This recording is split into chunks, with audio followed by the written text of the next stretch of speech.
Hello everybody and welcome into my latest live broadcast. It is Wednesday, the 29th of March, 2023, and I'm your host, Carey Holzman. Thank you guys so much for joining me today. I don't normally broadcast on Wednesdays. However, I was able to get all my errands done early this week, and usually Wednesdays I set aside for getting things done that have to be done for personal and business matters during the weekday. And so I found Wednesdays to be the most ideal. And yeah, it's been a while since I've broadcasted on a Wednesday and a little later than normal, but I tried to squeeze it in today just to do something different and not be too predictable. So welcome in. Thanks for joining me. Hello to all my familiar faces or names in blue in the chat, in green, all my supporters and members. Thank you so much for hanging out with me. And if you're new here, I hope you'll consider sticking around and joining us in future videos in the chat room and participating with myself and the other viewers, because we have an amazing community of very kind and supportive people. We'd love for you to join us as long as you're not a jerk. Today I've got a review. This is another mini PC. I have a couple more mini PC reviews coming up. I don't have them all yet. They're going to be sent to me, but this one I have, and so I'll review it. It's the Kamrui AK1 Pro. Now, Ace Magician and Kamrui appear to be the same company. You can often find the same models made by either company. They're nearly identical. I'm not quite sure why the two companies exist. However, I've got a link to Amazon featuring this computer. And there are two versions of it available at Amazon. Let me bring up my screen here and I can show you, because the Amazon page actually shows 4 different versions, but 2 are one processor and 2 are another processor. And then the price variation determines the amount of RAM and storage you get. Other than that, they're essentially the same for each, depending on which processor you get. So let me see, OBS, window capture, and we'll choose Chrome and turn that on. And let me turn off camera 1 and you should see it. Yeah, here we go. So this is the unit I have on the disk in front of me. The Kamrui, the AK1 Pro mini desktop, 16 gigs of RAM, 512 gig of SSD. I don't know why it says ROM. They really need to correct that. It's a previous generation. It's a previous generation processor, and Celeron N5105. So the latest version is the N95 and the N100, I think. There's not a big difference from one generation to the next generation. However, from one generation to 3 or 4 generations ahead, there's a significant performance improvement. So from generation to generation, on average, about 10% difference. And then, of course, depending on which processor we're talking about. So this is on the lower end. This is about the cheapest Intel processor you can get that can run Windows 11 Pro. And as you can see here, it supports 4K. It's got HDMI 2.0. Of course, it's got an RJ45, 4 USB 3.0s. And of course, it's got Wi-Fi and Bluetooth in it as well. And you'll see here it sells for $269.94, but there's a coupon that applies $30 off. I don't know. They're not telling me when these deals start and stop, so I don't know how long this deal is good for. But you're looking at $239. Now here's the thing, and this is the thing that I think shocks most people. If I go over here and open a new page and type in buy Windows 11 from Microsoft, I want you to see how much Microsoft sells officially Windows 11 Pro. Now this one says Windows 11 Home. So they want $139 officially for Home. And for Pro, it should be here, I think. Somewhere in here, Microsoft sells it. I could just do a search for it.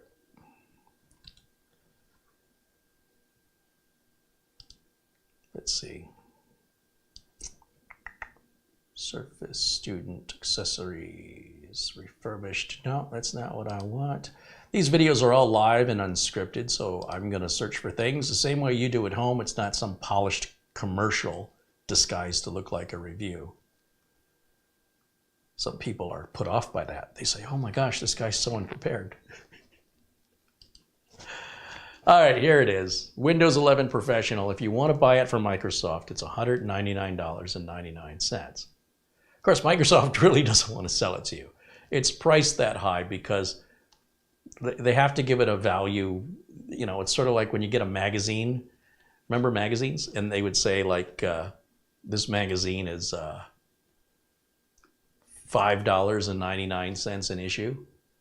But you can subscribe to it for 12 months for $12 and it's only $1 a month. It's kind of that kind of thing.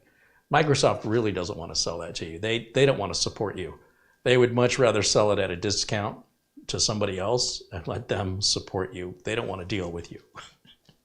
And anyway, when you consider the official price from Microsoft for Microsoft Office, for Microsoft Windows Professional. Windows 11 Professional is $199.99. This is only a few dollars more than that, $35 more than that.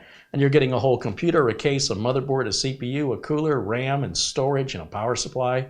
And Windows 11 Pro already installed with Wi-Fi and Bluetooth.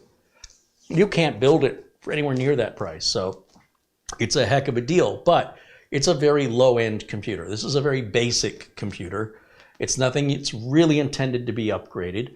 I know some people take issue with me saying that, and I think it's just an understanding issue. Yes, these machines can be upgraded in the sense that you can put larger storage in them and you can put more RAM in them, but it doesn't make any sense why. When you're at this price point, it's really intended to be disposable. It's meant to serve your needs at this level.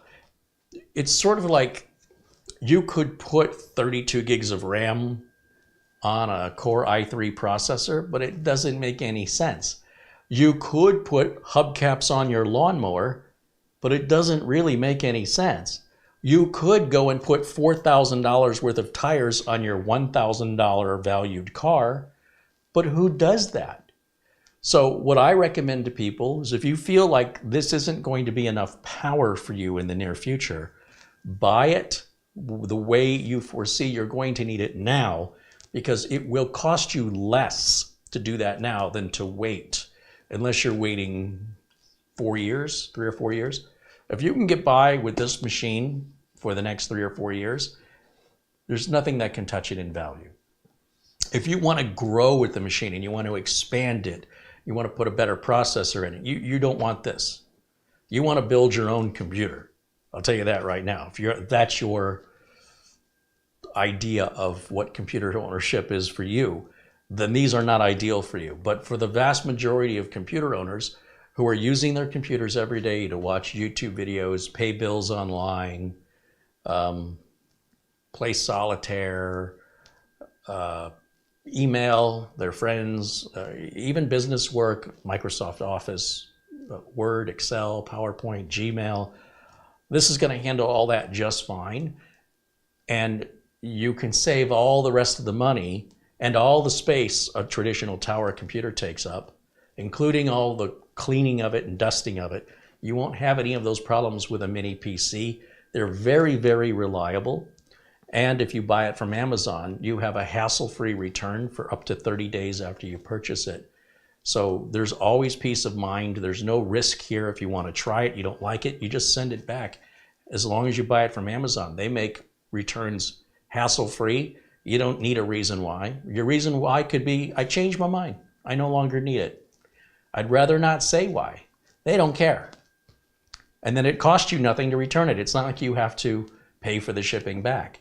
So if you're curious, if you're interested, I encourage you to buy it and don't trust any reviews, because how the machine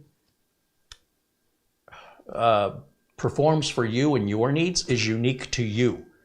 It rarely applies to anybody else. This is a great machine, especially for the older generation that typically have very simple needs. but yet you want to make sure that you're secure and that there's not a lot for them to fuss around with to make mistakes. In other words, getting in the machine to upgrade it, well, again, you can. It just doesn't make financial sense, and the processor is soldered on the board, so that's not going to change. So you can put all the money you want on your wheels and your rims, but the engine in the car can't be replaced. So if it's a low power engine and you're trying to put on high performance wheels and rims, it's kind of silly, and you'd be better off buying a more powerful car, right? So that's my particular opinion as a professional PC computer technician in the industry for over 30 years, still in the industry today. I try to offer practical advice, not emotional advice. And I also deal with everyday customers where money is always their first concern, or their second concern beyond getting their computer fixed, is how much is this going to cost? And the benefit of a machine like this is you've got a warranty on it. And when it's outside of warranty, if something happens to it, it's not that expensive to just simply replace it. And when you replace it, there'll be a newer model out that's more powerful for likely at the same or less than what you paid for this one in a few years. And so the wheel goes. So there's two different mentalities: people who like to get in there and upgrade, they're hobbyists and enthusiasts. And then there's people who they can't be bothered with that. Just give me a computer that works. I don't need a powerhouse, but I want something current. Well, potentially this is it. We're going to open the box, see what's inside, and fire it up. I think I already did the updates on this. I hope I did, or we could be here a while.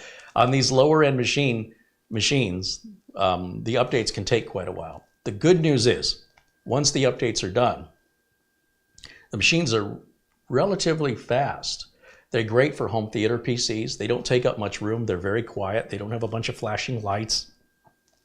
And if they work out of the box, they'll probably work for years. In other words, if you've got a problem with it, you're probably going to see it immediately, well within your 30-day return period. So that's just because everything is solid state. Now, unless you drop kick it or spill something on it, I can't imagine why something like this would just stop working one day, unless perhaps you had a power spike in your house that could have damaged, through the power lines. But other than that, they're pretty rock solid, and especially if you don't get in there and start monkeying around with them, because when you do that, you risk voiding the warranty and you risk incidentally damaging things. I know I've done it. Sometimes the Wi-Fi wires can be on the lid. You don't realize that, and you pull the little bit too tough off of the top, and then you end up yanking one of the Wi-Fi wires off. Nothing a soldering iron in 5 minutes can't fix, but if you don't own one and you don't have those skills, I don't know if it's worth digging in there, right? For what? So again, they have a cheaper model of this. If we go back to the Amazon page, which is back over here, let's see. I wanted to point out to you that when we scroll down here, there are 4 different models. You'll see where the case kind of looks differently here and here. Well, actually, just this one. And that's Celeron N5100 with 8 gigs of RAM and 256 gigs of storage at $269. Oh, hold on, I got to click it for the price to change. $189.94 minus a $40 coupon, so you're at $149.94. And then this one above it, it's a separate, different processor, the Celeron J3455 with 8 gigs of RAM and 256 gigs of solid state storage. It's got a $70 off coupon, putting it right about the same price, about $150, $149. And then the two flavors of what I'm going to show you today. The cheaper version is this 12 gig RAM with 256 gig of storage with the same processor that I have, the Celeron 5105. It's a bit cheaper because you're not getting as much RAM or storage. And there's a $48 coupon bringing that to like $161.94. And then the one I've got in front of me is the quote-unquote expensive one. It's got a $30 off coupon, putting the price at about $240, $239.94. And it's got 16 gigs of RAM instead of 12, and doubles the storage from 256 there to 512. Otherwise, it's all identical. It's Windows 11 Pro installed. Okay, so that's what we're going to look at today. And again, this is a very inexpensive computer meant to cover the basics, and for the majority of computer consumer users out there, it's very adequate, especially compared to what they might be using. It could be leaps and bounds better than that 10-year-old computer or even that 6-year-old computer they might be using, especially if that 6-year-old computer was considered a cheap computer 6 years ago when you or they bought it around $300. This is now even cheaper than that with more power, and it's faster and it's smaller and it's likely quieter and it's likely more reliable, likely. Now, if you've owned a Kamrui or you have a mini PC, let me know what you think about it. Put it in the chat. Let us know what you have, how long you've had it, and if you recommend them. I'm very curious what you guys out there think of them. And I'm gonna, speaking of that, go back over to the chat room. And Nicholas Menard with a $25 Canadian contribution in Super Chat says, now that's funny. I was listening to your live stream from a day ago, and then I came home from work, and there you were again. Isn't it wonderful? I love what you do and the great community you built, Carey. Rock on. That's very kind of you, Nicholas. Thank you for your Super Chat contribution, and thank you for your kind words and for being a part of this amazing community. You're part of what makes it amazing, so thank you. And just scroll. A bunch of people saying hello everybody. These are live, unscripted, one-take videos. So if you're watching this, and today is not Wednesday, March 29th in America, then you're watching a replay of a live video. Gets confusing. YouTube really needs to put some kind of an indicator on the screen because you can't tell. Is it live? Well, right now it is. Let me open this box and see what we've got in here. Okay, here's the PC. It looks like I've taken this out of the box, and if I've done that, it's likely because I wanted to do all the updates, because we could sit here a while waiting. But it's possible more updates have come out since then, but at least I hope I got the bulk of them out of the way. Let me walk up to the camera and show this to you, since I don't have a cam girl today, so I will do everything myself. Of course, the Kamrui logo is definitely a differentiation between this and the Ace Magician. Other than that, Ace Magician also makes an AK1 Pro that's spec'd out the same. We've got this weird, what looks like a copper heatsink, but I think it's just plastic that's painted copper. I think it's just there to look cool. And around the edges, let's take a look at the ports. Up here in the front, power button, 2 USB Type A's, 3 USB Type A's. Wow, that's a lot of USB ports right up front. I like that. They're starting to remove USB Type A ports, like all the new Dell XPS laptops. You're no longer getting an HDMI port. You're no longer getting anything but USB Type C. So how do you plug a flash drive in, or how do you plug into a monitor? Well, you've got to get a little breakout box, basically, that converts the USB Type C and breaks it into a couple of USB 3.0s and Type A's, and also breaks it out to an HDMI port. And Dell, is going to tack on $60-70 for that part. It's ridiculous. You go on Amazon and buy one for $15 all day. But boy, I'll tell you, my 8th gen Dell XPS, I still use it today. It's rocket ship fast. And I have a combination of USB Type A and one Type C port. And it saddens me that if I want to get a 13th gen Dell XPS, I have no HDMI port and no USB Type A ports without carrying around an extra little adapter. So stupid. Anyway, I like that they're giving us 2 USB 3s and a USB 2 right up front. You don't have to reach around the sides or anything. So plug your keyboard and mouse in there if you want, or flash drives. And then as we come around to the side, we have, actually, this is the side. That's interesting. The power button's on the side, because technically this is the front of it and there's nothing on the front. So as we come around this way, that's our power button in USB. There is our 2 HDMI ports, which support 4K, and you can use them both at the same time, powering 2 monitors. Here's our power input, another USB port, our Gigabit LAN adapter, looks like a headphone or a headset jack. Yeah, you can use this for microphone, you can use this for speaker out, or you can use this for a headset, that one jack. And then you've got a K-lock or a Kensington lock port here, so you can put a steel cable that locks in there to prevent somebody from stealing it if that's a problem. So I think the other 2 sides are blank. Yeah. On the bottom, we have information about the unit, including if you have support questions. Sometimes I've had people email me, how do you do this or how do you do that on the whatever mini PC they bought? And I always advise them to contact support, and you can usually find support information on the bottom of the unit regardless of the manufacturer.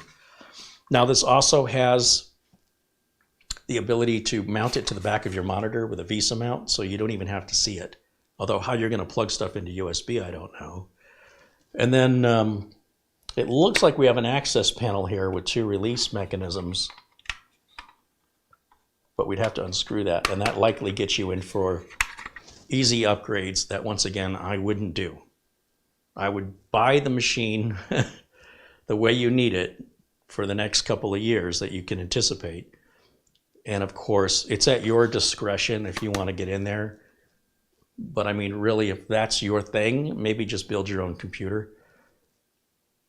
Buy what is how you intend to use it. You know, I wouldn't buy, for example, an underpowered vehicle and then turn around and put a turbo on it and a better cooling system. And then by the time I'm done with all the parts and labor and voiding my warranty and doing so, potentially damaging things, it will cost me more to do it that way in most cases than to simply buy the vehicle already equipped with it.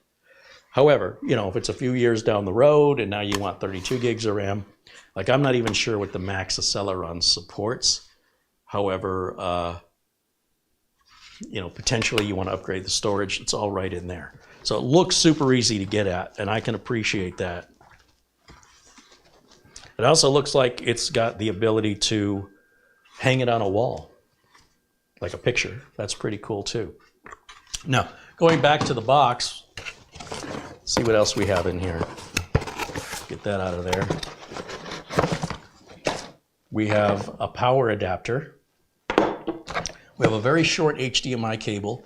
This is if you were going to hang the unit behind your monitor. You don't want a 5 or 6 foot HDMI cable that only needs to run that far. If you're not doing that, then obviously that's going to be too short of a cable. This is that VESA bracket I mentioned, the mounting bracket. Fully optional with screws that you would need, so you don't want to use the wrong screws in this. You could go right through into the circuit board if the screws are too long. If the screws are too coarse, you could strip out the threads. There's no putting it back, all right? So be sure you save these parts, because if you don't need them today, well, you might need them tomorrow. You might sell it to somebody who wants them. And then we've got our owner's manual right there. And that's everything you get. It's pretty straightforward, pretty simple. And the one complaint that I have about these in general is that when you get these power cords, their cable's relatively short. I'd say it's about 4 feet maybe. And I would prefer if they were 6 feet. However, nothing an extension cord can't fix to plug this into. So what I have to do, because even just running from the floor to the top of this countertop here, I have to put the unit closer to the plug. This is how much slack I have when I plugged it in. That's about 1 foot. So I think that's kind of a bummer. And we're going to plug that in right there. And then, let's see, I don't want to plug it into the network yet, but I will plug it into the capture card.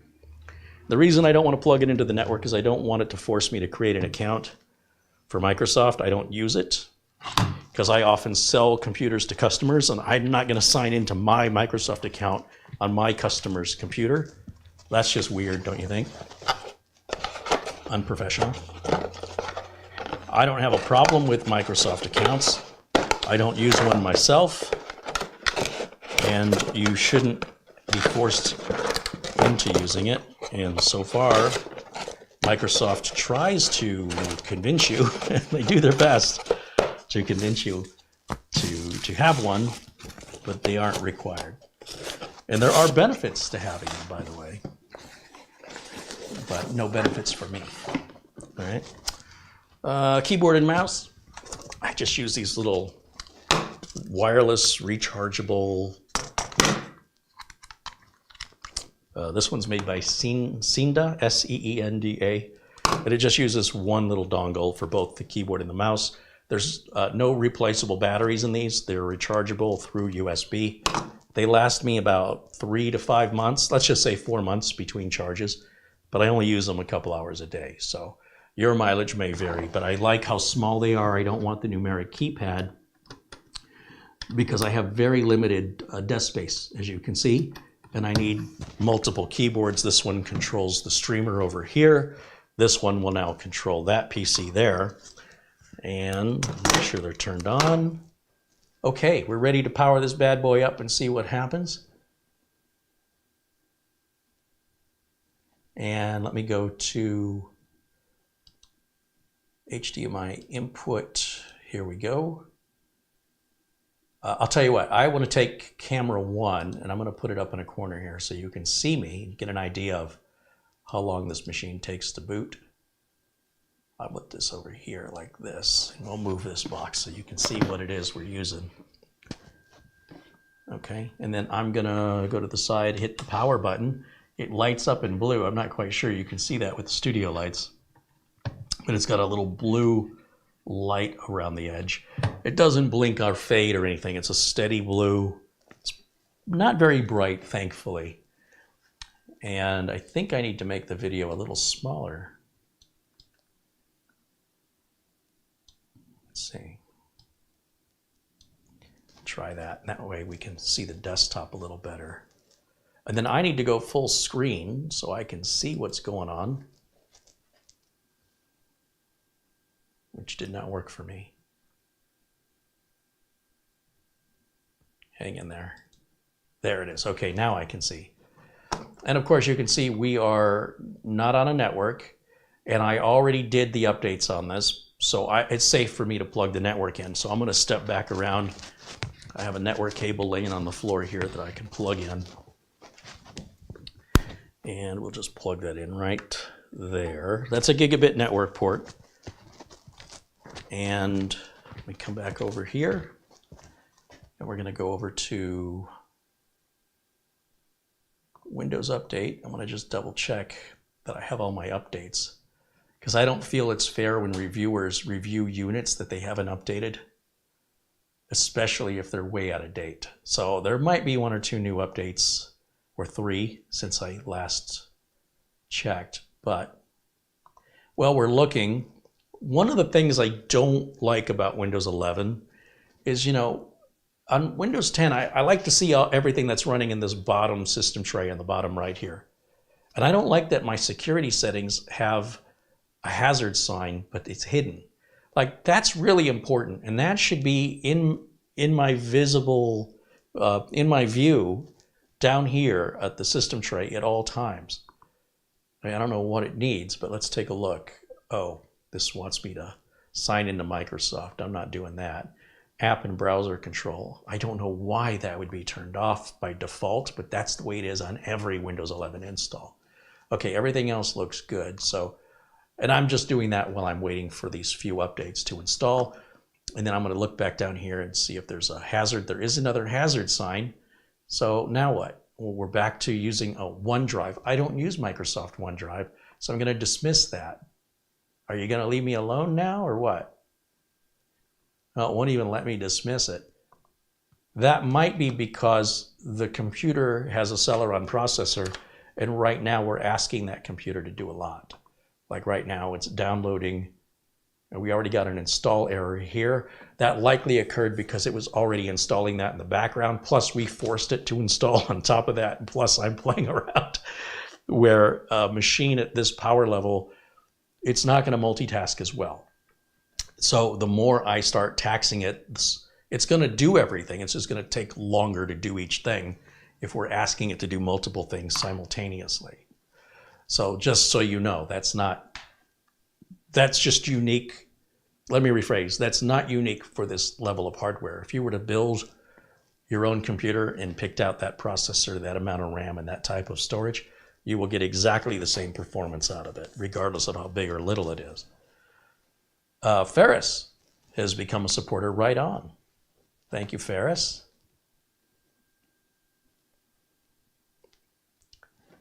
Martin said, oh, they're talking to each other there. Somebody said it was slow, and he said, slow is a relative term. They're slower than i3s, but perfectly sufficient for all casual computing needs. So I've noticed some people never have enough, right? Some people are, you could give them 6 gigahertz on a 13900 KS and they want to overclock it, right? What's interesting to me is when I talk to these people, many of these people, they're not the fastest people, but boy, do they want the fastest stuff. And if you've got an open wallet and you can spend that kind of cash and you're going to be that demanding, by all means, if you've got the cash to support your demands, so be it. But for the vast majority of people out there, they don't know what processor they have. They don't know, like when a customer calls me and I ask them if they're running Windows 10 or Windows 11, they ask me quite often, how can I tell?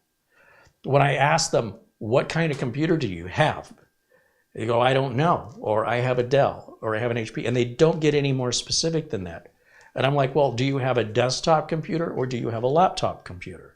This is when I'm talking to customers who I've never spoken to before over the telephone. I never have to define the difference between a desktop or a laptop. They universally understand that. I ask them how old it is. They generally never know. I say, okay, well, that's why I'm asking, is it Windows 10 or Windows 11 so we get a feel? Or is it Windows 7? Have you had it more than 10 years? You know, and then sometimes you'll hear, I don't know, I bought it off somebody on Craigslist. Okay, so it's probably something old. And it may not be worth putting money in to repair it. I don't want to waste any customer's money. I'm a terrible businessman. I should just take all the work and charge them for it. And if they want to spend $125 or $200 to upgrade and repair a 14-year-old computer that isn't worth anything at all, why should I stop them? But that's what I do. I say, look, you could take the amount it's going to cost you to repair it, and you can go to Amazon and you can buy one of these little mini computers. And to some people's view, they're slow, but to your view, it's going to be like a rocket ship, right? Like if all you do all day is eat at McDonald's, when you go sit down in a fine dining establishment, that might be the best meal you've ever had. The attentive service, they look after you, the care taken with each meal. And I'm talking about fine dining experience here. If you haven't had anything to eat for 4 days and I give you a cracker, that will be the best cracker you've ever had in your life. So to each his own. If you are somebody who is very elitist and you need to have the best, you do not represent the vast majority of computer owners who, first of all, don't care, and secondly, wouldn't spend that money. So just so you know, I can tell you what keeps me in business. And it's not the people who are the hardest to demand. Those are the ones I don't want to take on as customers, because those people will never be happy, generally speaking, until they do it themselves. Nobody will ever do anything good enough for them, at least where they consider themselves to be knowledgeable. And so as a business owner, they take too much time and there's not enough money to be made. But I do want to set proper expectations. Nobody's giving away a $6,000 computer for $200. And you'd be crazy to think that's being ever offered. But if you look back at what a $3,000 computer was 15 years ago and compare it to this for $260, whatever it is, you'd say, holy cow, that's an amazing value. So it depends on how you choose to look at it, and it is your choice. And different people and different perspectives exist, and that's what makes the world go around. But I'm here trying to appeal to the majority, not to the enthusiasts. I do some enthusiast builds from time to time, but let's face it, YouTube is just chock full of enthusiast builds, and there's not enough practical information for your average computer owner. And that's the niche I'm trying to fill. So anyway, let me take a look at how we're progressing, because I've not been paying attention. The Windows malicious tool and cumulative updates for Windows 11. Now, part of the problem is I have a slow internet connection here. And it doesn't matter how fast my computer is if my internet connection is slow and I'm trying to download something or do something online. Sort of like having a Ferrari and getting it on the freeway at rush hour. You're not going any faster than the cars around you. So kind of pointless exercise to try to get all this power and then turn around and have a bottleneck on your connection. So we'll give that a few minutes to process. And in the meantime, let me go back to the chat room and take a look. Glenn's Music says, no nerds allowed. I've taken all those places.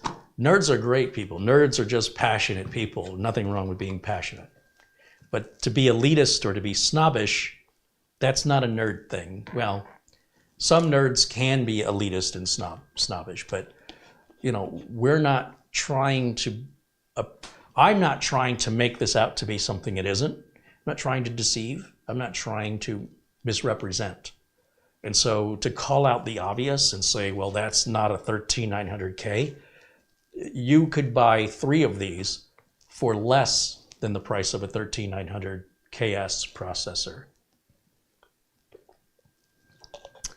And you'd still need a motherboard, a cooler, RAM, storage, case, power supply, and an operating system, plus Wi-Fi and Bluetooth if you want to match what this has. So you are going to get a lot for your money, I believe, at this price point. But no, you're not getting the best that can be bought. That's going to cost you 10 times more, minimum. So anyway, with that out of the way, let me just see. Jeff H. says hello. Welcome in, Jeff. And Mark Gaines saying hello. Sherry McFarland says hello.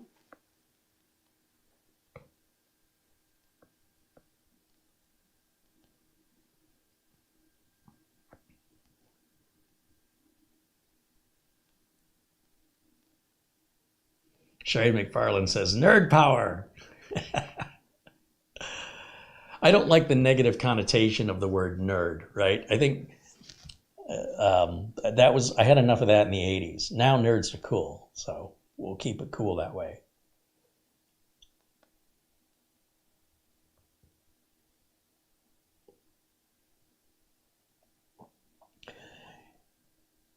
Ezuder said, I'm using an Intel Core 2 Duo CPU, the E7500 at 2.93 gigahertz. That's really slow, so I'm looking for a good replacement on a budget.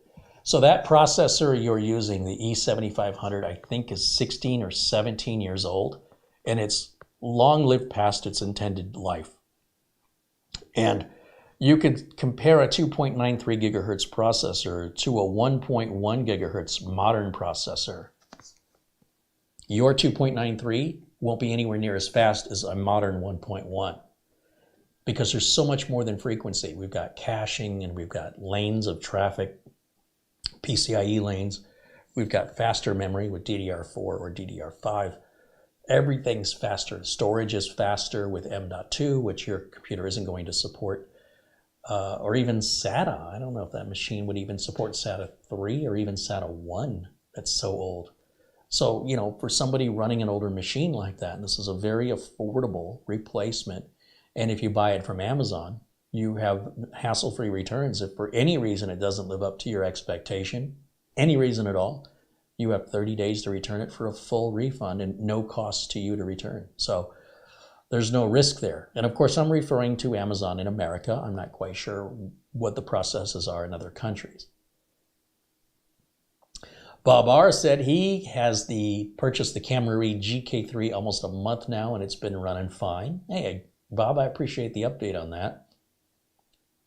Shamim jumps in the chat, says hello, and Elko saying hello.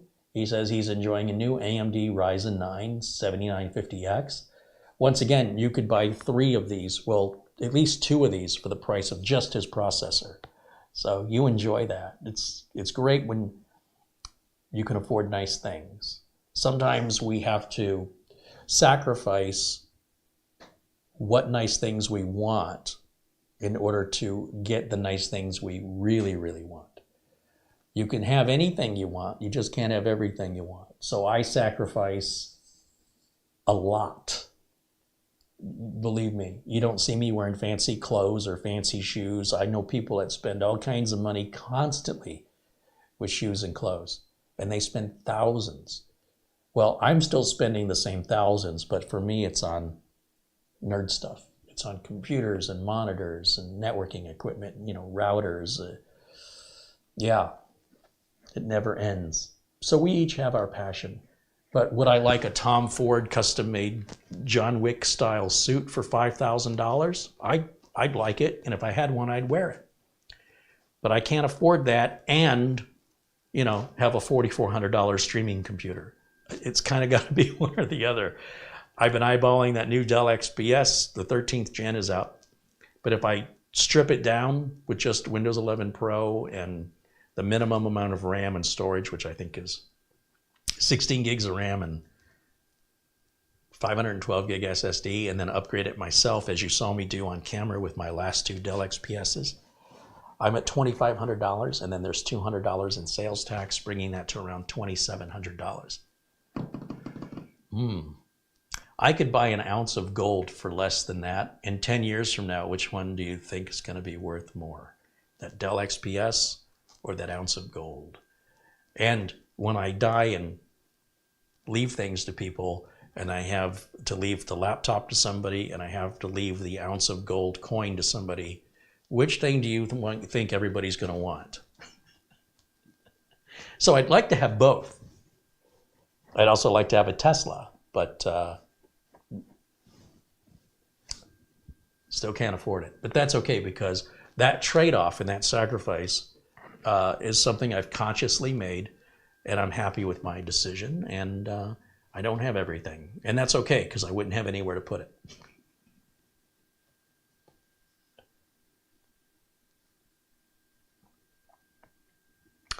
Glenn's Music said you literally drag those hidden icons down onto the notification area. Oh, can you do that in Windows 11? Because that doesn't work in Windows 10. Let me just take a quick look here. We'll go full screen again. This still seems to be stuck on downloading, so let me go down here. Oh, I'm using the wrong mouse. Let me come over here. Let's go to this icon. Oh, hey, it's finally moving. Let's drag it out here. Hey, that did work. I can drag them all out. Well, thank you, Glenn's Music. I did not know that. I don't need the cloud. Okay, so now, but this should be the default. This is my argument, all right? It's not an argument that you can't put it there. The argument is that it's not there by default. This is a very important icon you want to keep an eye on at all times. Not that one, Carey. I don't need Teams. Can I hide Teams? Just quit Teams. Let's double click on the little globe there and see. Oh, it just, okay, what do we have? Device security, go to settings. Let's turn that on. And then it's going to want to reboot. Or just shut off. Oh, I see. Yeah, it wants to restart. Let's go ahead and restart it, because I think the Windows update got stuck, or I'm just impatient. You do need a little bit more patience, especially if you're doing updates on these entry-level machines. The good news is, with the updates out of the way, updates happen once a month. And you can configure them to run at night. Or you can just do it manually once a month and do it while you're doing something else. Maybe you're going to run to the store. Start it before you go to the store. By the time you come back, it'll be done waiting for you. Or set it up to do that before you go to bed. And when you wake up in the morning, the computer's the most patient thing in the world. It will patiently wait for you. And you can just shut your monitor off so you're not wasting any power. These are very low power consumption. They cost very little money to run. And you could just leave them on. So unless you've got it blocking airflow, if you feel it and it's getting really, really hot, warm is okay. Hot is not okay. Then you wouldn't want to leave it on all the time, or you want to physically move it, because you might be placing it like on a bookshelf or within a cabinet, because you want it to be out of sight, not of mind, and you're suffocating it. And that could be fine if you're using it a couple hours, but if you're going to leave it on 24/7, you absolutely want to make sure you've got good airflow, and you'll know by feeling it. This is warm, but it's not hot, so we're good. I'm going to go back to Windows Update and, oh wait, this thing is still giving me the yellow hazard symbol. What now? Oh, we're back to this again. Device security, memory access protection. Okay, nothing looks upset here. What's the problem?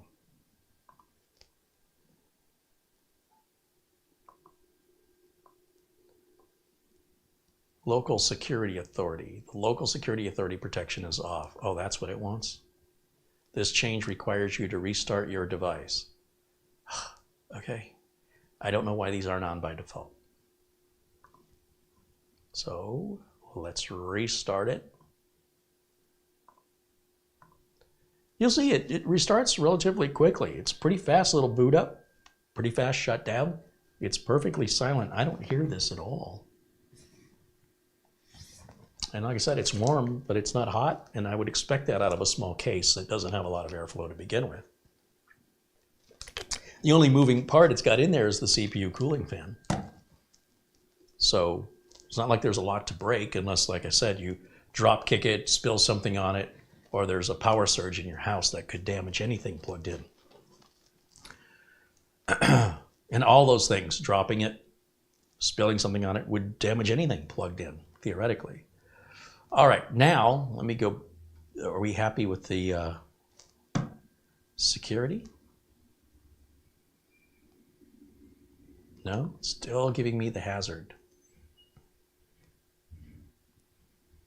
Go to settings. It looks happy to me. Local security authority protection is off. I just turned it on.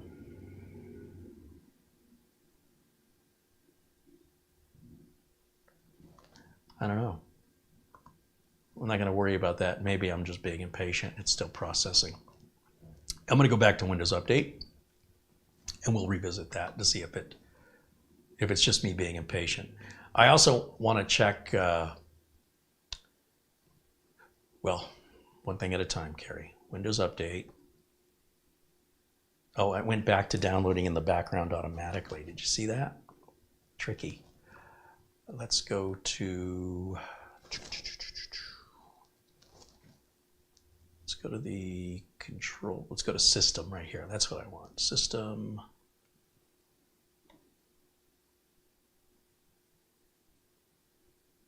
About. We can see our processor is the N5105. We've got 16 gigs of RAM, 15.8 is usable because the onboard graphics are gonna need some RAM, so they borrow from our system RAM. We're running Windows 11 Pro. It is 21H2. Oh, see, this keeps getting by me. I always like to update these to 22H2 before I do the reviews. And if the update's not being offered by Windows Update, it will be. Just give it a few days. Or you could simply download the Windows 11 installation media and just install it on top if you want to force it.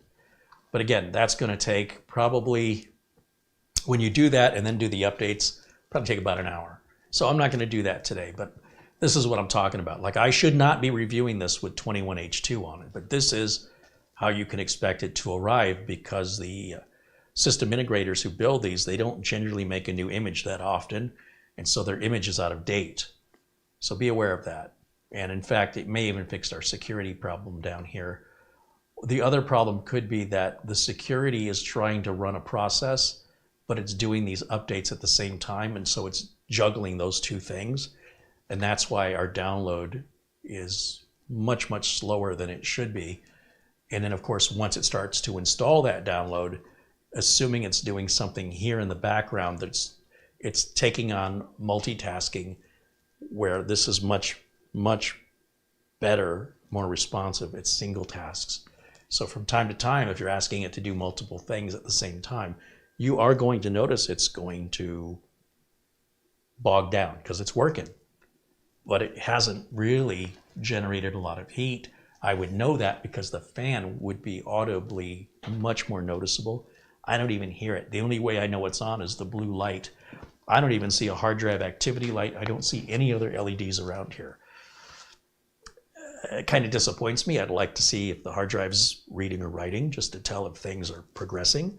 However, these days that doesn't really mean a lot. So I understand why they did it. It's more aesthetically pleasing to see it that way. And at least you know that it's on because it is so quiet. We need something, some visible indication that the machine is on, just in case you're not getting video and you need to diagnose it. So again, I'm going to go back over to the chat while we're waiting and see what we have to say here. John Williams says, that is a quad-core CPU? Yes, yes, but it's all going to be the efficiency cores. They're not the high-performance cores. So what should amaze you is how little power this thing takes from the wall. It's very low power. It's an amazing amount of performance for just a little tiny bit of power. It's very impressive. When people talk about their high-end CPUs like a 13900KS or a 7950 Ryzen, 7950X, they are massive power consumers. It's sort of like looking at a 70s muscle car and you go, wow, that thing's fast. Okay, but what gas mileage does it get? And most people who can afford that level of car say, if you can't afford the gas, you can't afford the car, right? So you don't see those cars everywhere because most people can't afford them or they're just not practical. And much the same way computers can be related in a similar analogy. Glenn's Music says the cumulative update download speed will get faster as the download progresses. Yeah, it will sort of jump. I think people are familiar with that. Installation will say it takes 10 minutes and then it'll jump and say there's only 1 minute left after 45 seconds. And again, I do have a pretty slow internet connection here. I think it's around 30 megabits. So in reality, that works out to about 4 megabytes per second, maybe less than that. So big downloads can take a while here.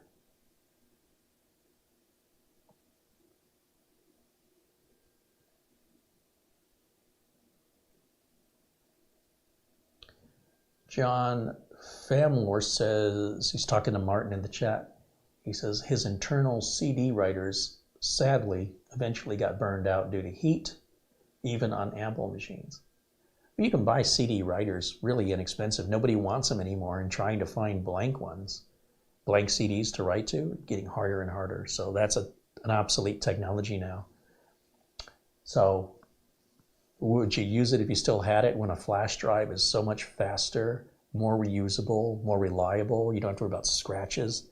You don't have to worry about size limitations. I got an itchy nose today. I don't know what's going on.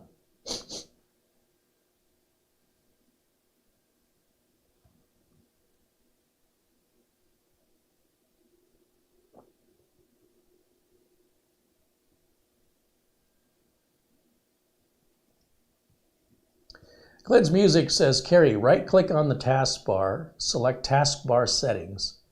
Check out the section Other System Tray Icons, and yes, they should definitely be on by default. Yeah, unfortunately they're not, right? We can all agree. He's not saying they should be on in the sense that something's wrong. He's saying Microsoft should by default have those on, and they're not. And that's an important tip, I think, if you were running Windows 11. I'm dabbling in Windows 11, and I'm still figuring it out. And so any help you guys offer, I deeply appreciate it. But I'll give you some examples of things I've learned recently on Windows 11 that are little things that I change. And I'm going to show you, since we're waiting on these updates, we can multitask this. It's not going to hurt anything. First of all, Microsoft has gone out of their way to make things hidden. And that bothers me because we're just basically working with Windows 10 here, but they put a new skin on it. So we go down here to the search bar and I type in plan, P-L-A-N, you'll see edit power plan. And what ends up happening if I don't do this is when I'm live and streaming, you'll see the system appears to go offline when in fact it's just going to sleep. And I needed a quick way to get to this. So I figured out by typing in the word plan, I don't have to dig through the control panel that way. Of course, you can go into settings, which is what they're calling the control panel now, and you could find it there. But I wanted a faster way to get to it because I've got dozens of machines to go through. So that's one thing I change. Another thing I'll do is after I run storage sense, which I'll just type S-T-O-R-A, S-T-O-R-A, and you'll see storage settings comes up. I just press enter and I go here to storage sense and I make sure that's turned on. And I set it to run every 30 days. That's my personal preference. And I don't want it to leave anything out of my downloads. And then I can choose to run it now if I want to. All right, so that's another thing I change. But I've also been disappointed that and don't worry, that Windows update's still happening in the background, even though I've closed the window, it's running in the back. I'm disappointed that when I go to my C drive to clean up system files, I right click and go to properties, cleaning up. Oh, it is here? This cleanup is here? That's the first time I've noticed it. I was gonna say I'm having a hard time finding it in Windows 11. So what I do is come down here and just type DIS and disk cleanup shows up. So we're back to typing back in the DOS days. It's pretty preposterous. I'll also uninstall unwanted apps, but you have to understand this is not bloatware. These apps are super tiny. And so to get to that, I just go over here to apps, and then in Windows 7 or 10, we just see the apps. But no, that's too easy. We have to make another click to apps and features that are installed, and then give this a second to populate. There it goes. And then I look through here for things I don't want. So I'll give you an example. This media player, it's 16K in size. That is nothing. I just don't want it. It's distracting, so I'm going to uninstall it. This Office 365, this is to sell you Office 365. It's not actually a full working copy of Office unless you give them money. Again, it's only 60K. This is not bloatware. This is just advertising, okay? It's not taking up much in the way of system resources that anybody would ever notice, even on a low-end machine like this, an entry-level machine. Movies and TV, I don't want that. I'm going to replace movies and TV with VLC. Remember the Groove Music player I always uninstall in Windows 10? Where is it? Microsoft just can't make up their mind what they want to do. This news thing, once again, 16K. It's nothing. It's just in the way. I don't need to see it. I'm never going to use it. What else do we have in here? I'll keep solitaire. Customers want that. I'll keep the weather. Customers always want to see the weather. This Xbox thing I take out, uninstall, and the Xbox Live I take out. And you can do multiples of these at the same time. You don't have to wait for one uninstall to finish like you did back in Windows 7. And then I'm going to just take one more peek through here and make sure everything looks happy. I personally would take out Windows Teams, and I would also take out Windows OneDrive or Microsoft OneDrive because I don't use them. But because this isn't my machine, I leave those in and let the customers decide. So those are a few little things that I do to optimize Windows 11. The other thing I'll do is when you get that little search highlights icon down here in the search bar that drives everybody seemingly crazy, what I'll do is I'll just type the word search permission, P-E-R, and then that's it. Just hit enter. And you can also just go to settings and find it there. And then you're going to scroll about halfway down to this last, it says more settings. Drive search highlights, we're going to turn that off, or show search highlight. That's where that is on Windows 11. On Windows 10, I just right-clicked on the taskbar. It went to the menu that appeared. It was 2 clicks. Now it's like 4 clicks. I don't know why Microsoft has made so many things hidden and hard to find, and yet at the same time, not really given us any benefit for that. Like now what can I do in Windows 11 that I could not do in Windows 10? So far as I can tell, nothing that most people do has any improvement on Windows 11, and in some cases Windows 11 makes it slower or it doesn't work at all, depending on the software you're using. So they've got to keep evolving Windows 11 to give it some return on investment, because this is just taking more of my time to do the exact same thing, and for no benefit. So I'm going to go back to Windows Update just because I want to keep an eye on where we're at. I always keep looking down the main page just like I did for Windows 10, but it's all the way to the left. And one of the problems is for average users, when they call you on the phone and you tell them to do that, and their window isn't open this big, and their window, and I can't see their screen when I'm talking to them on the phone, but their window's open like that, and they're like, where's the Windows Update at, Carey? And I'm like, it's on the left. And they're looking and they're like, I don't see it. There's no Windows Update here. Now you can, in the case of Windows Update, find it all the way up at the top. But I always tell them, look on the left. And sometimes they're like, there's nothing on the left. And that's because, and there's no indication to tell you you're missing anything here, right? So when you stretch this out, all of a sudden, oh, there's stuff here. I didn't know that was there. I didn't know that was hidden. So there's this whole hidden theme with Windows 11. Let's hide everything from the customer. That's crazy, crazy. And you know, Microsoft doesn't care if you like it or not. You're not making or breaking their bank account if you buy it or you don't buy it. They don't care. So, you know, people can start a tweet campaign, I suppose, but likely there's not enough people that care to drive any campaign like that to draw attention. And I'd be glad to be wrong in that manner. I've had some people, they don't like Microsoft Edge now has this Bing button up here. And people, oh, I don't want to see that.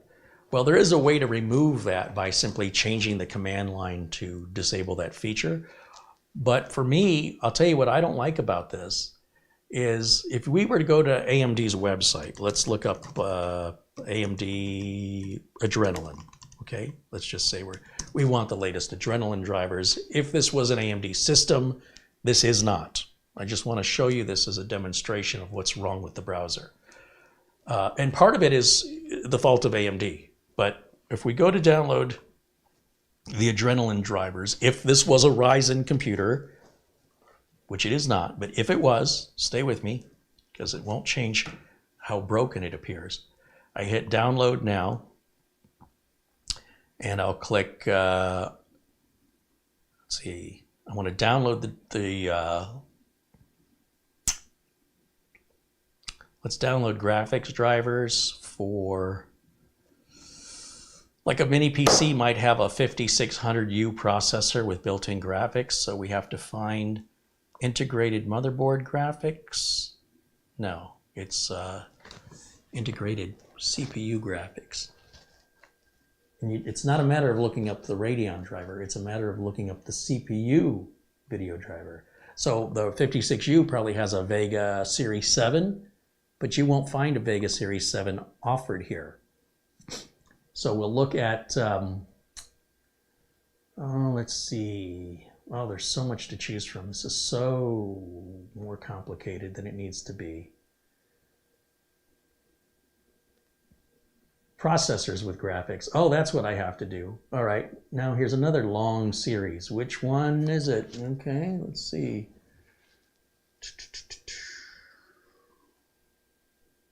AMD Ryzen processor.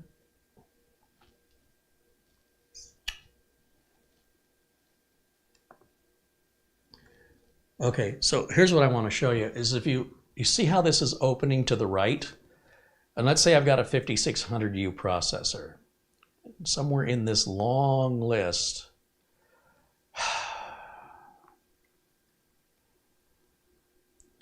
AMD Ryzen,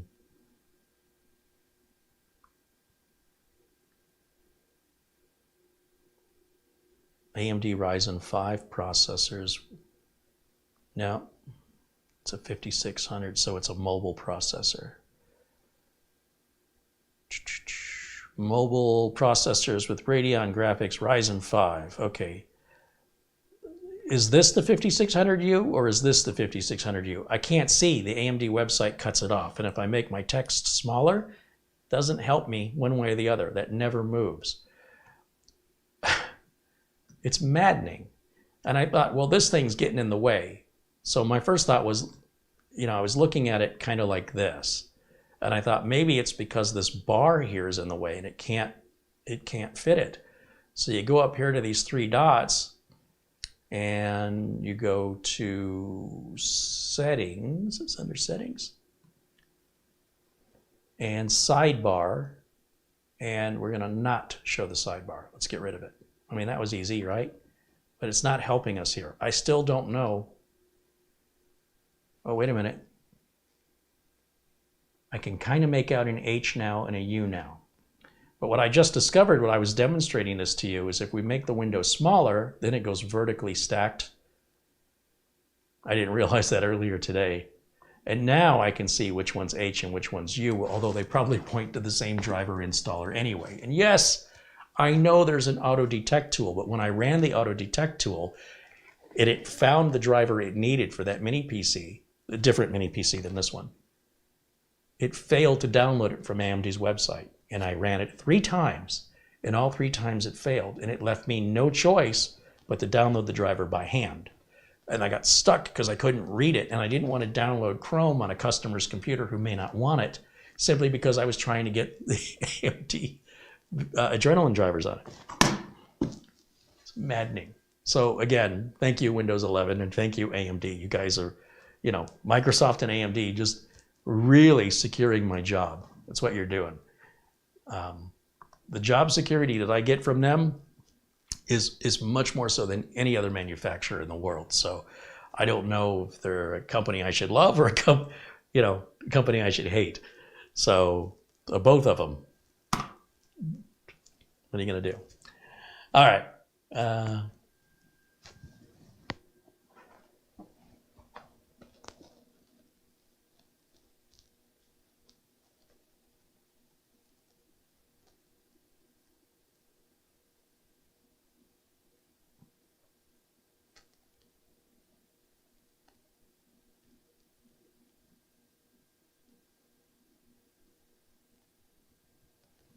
Just looking in the chat, see what's being discussed. Bikeman likes Windows 11. Yeah, I suppose when you get used to it, I'm not used to it.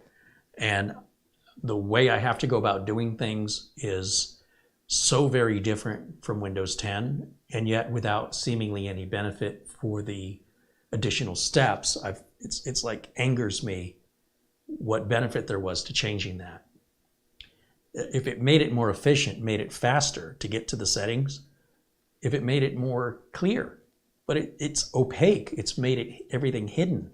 Too many things are hidden, in my opinion. And it's taking away control from the user. It's becoming more like Apple.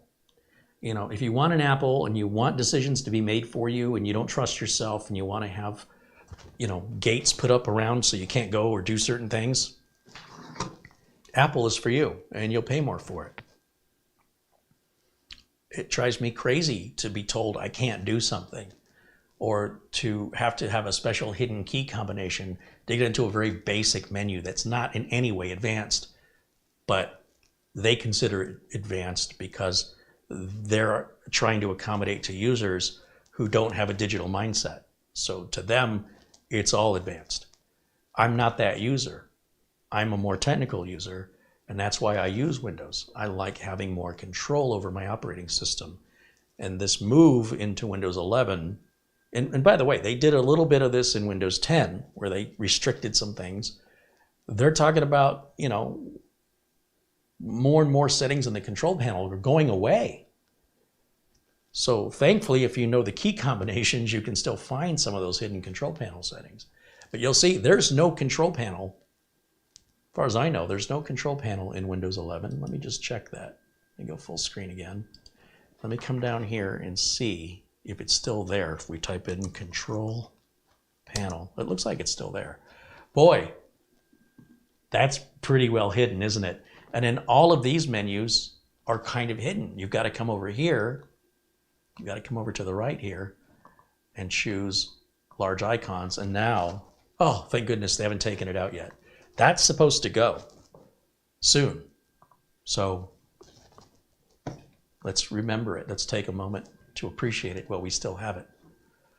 Microsoft thinks we don't need that anymore. They're keeping it in to appease people, but they're going to just silently let it die, and they probably won't say anything. It'll just be an update one day. It'll be gone. People will be outraged. Small amount of people, not enough for Microsoft to care. Unless I'm wrong, and then it takes all this media attention, they'll be forced to put it back. But likely the people that'll be outraged aren't a large enough voice.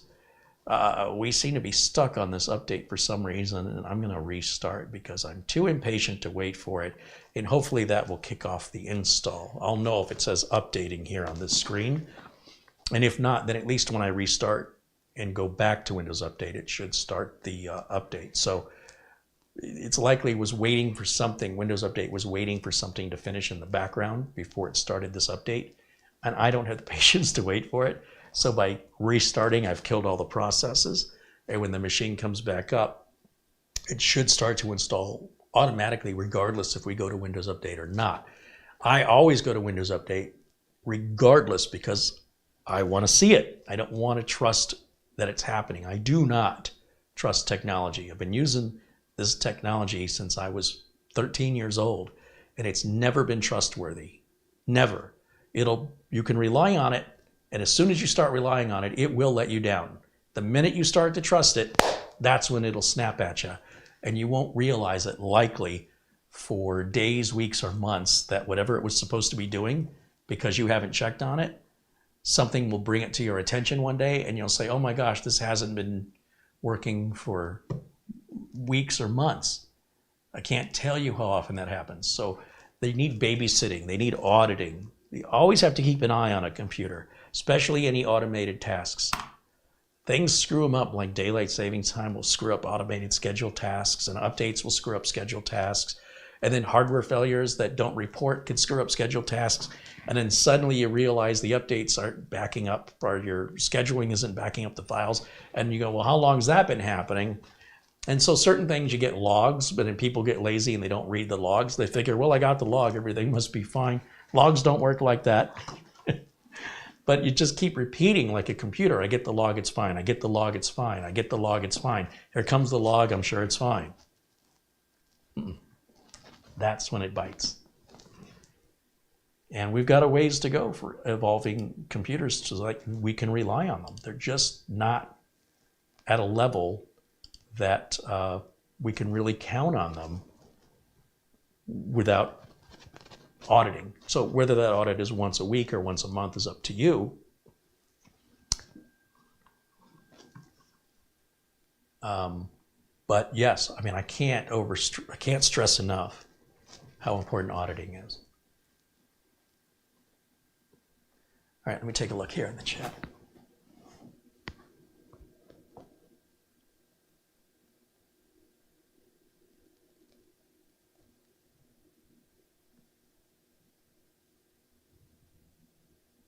I think it's kind of funny. Every once in a while, I'll run into somebody in the chat room who's like, I can't believe Carey doesn't read manuals for this stuff. He just goes on air unprepared and starts, evaluating a computer he knows nothing about. Welcome to field service tech work. That's what you do for your living. Furthermore, I write the manuals. I think you'll find, and I know that sounds cocky, but if you look at Amazon and look up my name, I've written manuals, okay? So the best way to write music is to not listen to other people's music that could influence your thinking. Otherwise, you end up stealing somebody's music and you didn't realize it.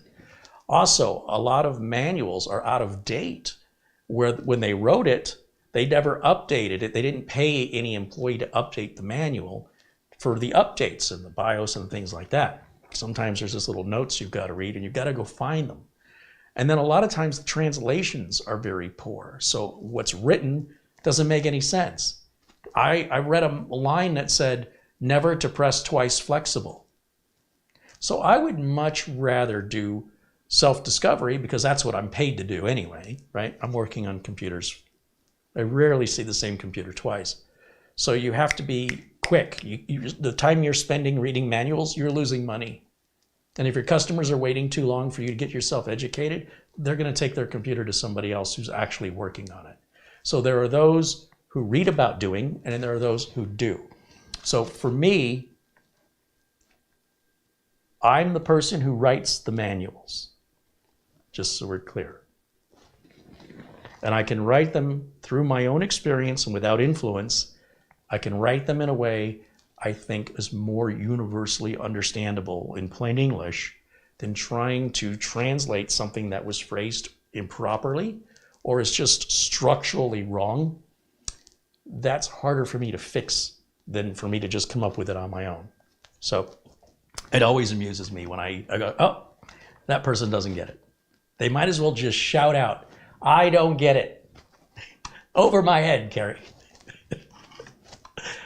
It's a weird thing to shout out, but you know, to each their own. Let me see. Let me go back over to full screen so I can see what's happening here. Is this waiting on a restart? What's this waiting on? It was waiting on me to click install. Okay. What else? What else is in the chat room? Shane Perkins says, example, ROM hard drive. Yeah, it doesn't say hard drive or solid state drive. This computer, and Ace Magician and Kamrui do this on all their listings. They call storage ROM. ROM is a form of storage, but there's no ROM on this computer or any computer Ace Magician or Kamrui has ever made, as far as I know. You also have something called a worm. A worm would be like a CD or a DVD or a Blu-ray. That is, it stands for write once, read many. Read-only memory is basically, remember Atari cartridges or Nintendo cartridges? Those are read-only memory. You cannot rewrite to those. I haven't seen anything with ROM. Like a BIOS is not ROM. A BIOS is, well, it's an EEPROM essentially. It's an extensible, programmable, read-only memory. Or at least they used to be. Back in the day, they had that little window on them that you could shine a blue light into.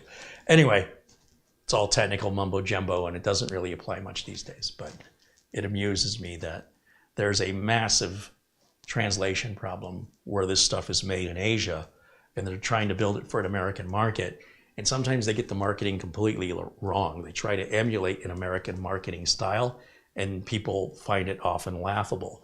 You can search with Google or whatever search engine about funny Asian signs or funny Chinese signs, where people have walked through areas of, in particular China, and have seen really funny, you know, it'll say whatever it says in Cantonese or Mandarin, and then below it will be the English translation. Oh, they're so hilarious. There's one, like a bumper sticker, and it said, I love you, so please don't treat me like potato. I don't know what that means.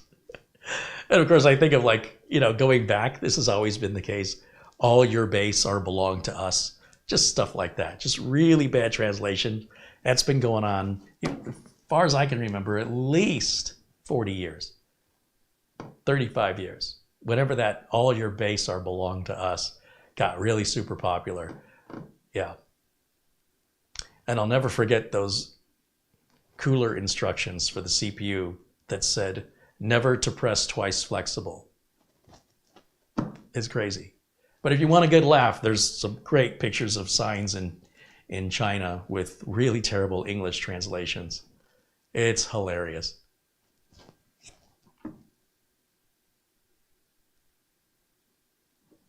Starshine said, I can recommend Winero Tweaker for some of the headaches in Windows 11. I try to stay away from any system utilities, third-party system utilities. As an end user, if that's something you want to use, go right ahead, but I will not recommend it. I will not endorse it. I will not condone it. I don't want to support it. I don't want somebody calling me with some weird Windows problem that doesn't make any sense, and come to find out they use some advanced tweaker software to make some change that is not normally changeable, and I'm stumped. So If you want to use those third-party utility softwares to change your start menu and to tweak your windows, you go ahead. But when it breaks, or when something is confusing you and something's missing or isn't working, there's not much people are going to be able to do to help you unless you specifically can tell them it happened as a result of using your system utility, third-party system utility. And the problem with that is most people don't know that's what it is, or they wouldn't have been asking for help. They would have just undone it. And sometimes you won't know for weeks or months later. And you may have only used the utility once 6 months ago, and now you bought some new printer and it won't connect any. You're like, why isn't this printer connecting? And nobody knows you used this tweaker months ago, and you forgot you used it, and the problem doesn't make any sense. And the only solution is to reinstall Windows, and then everybody says, well, it's terrible. Windows is so terrible. I have to keep reinstalling it for stuff to work. When you've just left it alone, you probably would have been fine. You did it to yourself. So as a tech, it drives me crazy that people make unnecessary changes to their operating system because I like this on the left and I like this on the right, and Windows doesn't allow you to do that. So they find some utility from some third party that is basically a kludge to make it work. But then there can be side effects to that, or negative consequences after an update that happens months later. It's like if you don't use the system in the way that Microsoft offers you, you can have unintended consequences in the future that are going to be very hard for a technician or for anybody to help you with without knowing you ran that stuff months before. So in general, if you want to do that, have fun. And when you have a problem later, have fun. And when you have to reinstall Windows, don't blame Microsoft. You did that. So my best advice, if you want a reliable computer, something that works, use the utilities in Windows to do it. The other problem is if you're a technician and you have essentially set these crutches up. I want my start menu to look like Windows 7. I want to put everything back in time so it looks like it's 10 years old. Have fun, do that. But the problem is you're handicapping yourself, because now you have these virtual crutches and you're not using your legs anymore. And all the muscles in your legs, in this example, to take this analogy a step further, they're going to atrophy and you won't be able to stand without the crutches. So the minute you go work on somebody else's computer that has a normal install of Windows 11, you don't know what you're doing. You're like, where did the start menu go? Where's my this and where's my that? You're useless as a technician if you have handicapped yourself to stay in the past. But if you're an end user and you're not working on anybody else's computer and you want to handicap yourself and have crutches and stay in the past, have at it, my friend. But I'm not going to endorse that. I'm not going to condone it. I just don't see what good comes of it, because sooner or later, there will be an operating system where that's not going to be an option for you. And now your learning curve is going to be much steeper than everybody else's. You just made it much harder on yourself to catch up. So I just don't get that, but I'm also not of the mindset of a consumer. I'm trying to save people money. I want people to have reliability and uptime and enjoy using their computer. And if you want to tweak it and stuff because it's educational and enjoyable, and damn be the consequences, don't let me get in your way. But I certainly want people to understand what potential results from that. Even though there's nothing wrong with the software, it's not like it's a virus or spyware. It's not like that. It's just that there can be unintended, what's the word I want? Indirect consequences. In other words, sometimes you click on something and you immediately get a consequence. Other times you click on something and there's no consequence for months. So it's not a direct consequence, it's an indirect consequence. Because you did that months ago, now this new thing you're doing isn't working. And it's very hard to associate those two things when they're so far apart to figure out what's wrong. And so the immediate thing that everybody comes to, generally speaking, is it's this crappy Windows operating system. But no, it's the end user 8 times out of 10. Yeah, it's the end user that created their own problem because they thought they could outsmart it. And then they ended up paying a price for it, which could be calling somebody like me to fix it because nobody they talk to seems to understand it. And they don't necessarily want to do a reinstall because nobody ever wants to do a reinstall. They don't want to reinstall all my programs. I don't have them anymore. I don't want to do it. And so I get these calls and it keeps me busy. So you think I would just encourage everybody to use them. But again, I'm a terrible businessman and that's just not how I want to earn my living. I want people to not have to call me. I want to go out of business because everybody's following my advice and their systems are reliable and they just don't need me. But it does hinder your ability to learn what not to do if you don't do anything at all. Failure is doing something. So everybody's got to decide on their own, but do know there can be unintended consequences, much more so statistically speaking, from people who do that than those who don't. Okay. What am I doing? Are we installed? I think we're installed. We'll reboot that. Frank says, restart your computer. Thanks, Frank. I just saw that.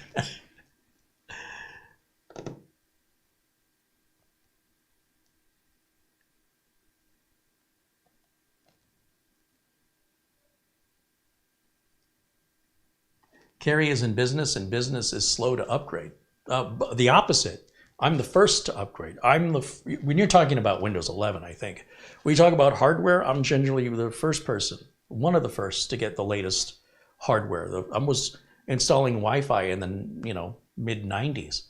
So that's long before most people even understood what it was. But when it comes to installing an operating system, it's like getting your heart and lungs replaced. It's not something to be taken lightly if you're in business, unless there's a return on investment where you're going to see, as a result of this, now we're going to be able to make more money.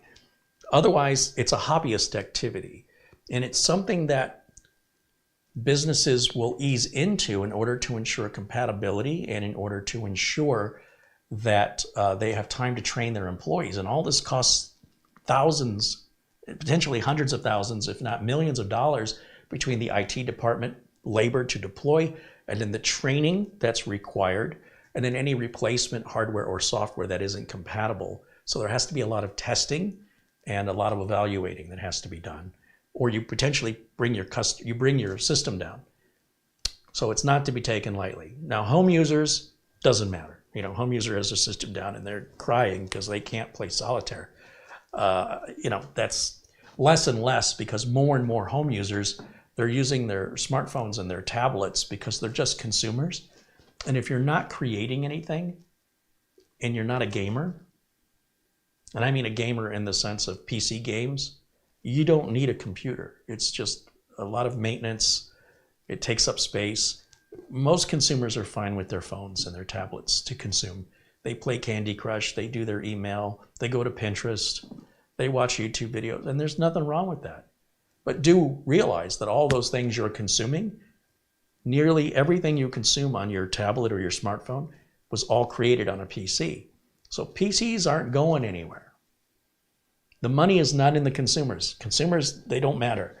Not in IT. IT, it's all in business. Business is where everything's happening. Business is where the work is. And business is what's going to give you a career. Consumers aren't going to give you a career. They might give you a career for a little while, but they're fickle and what they want keeps changing. So it's maddening and frustrating because the target keeps moving. In business, the target always stays in one place, which is we want to be secure and we want to be profitable. And in order to maintain those two things, you can't spend more than you make. But as long as they're making money, then they can spend money to keep making money. They're incentivized. Consumers, on the other hand, they only want to spend their money for for things they absolutely need, like electricity and food, and then silly things they want, but are completely unnecessary, like subscriptions to streaming services and other forms of entertainment that, generally speaking, businesses don't spend any money on except on occasion for office parties or, very rare occasions do businesses spend money on entertainment.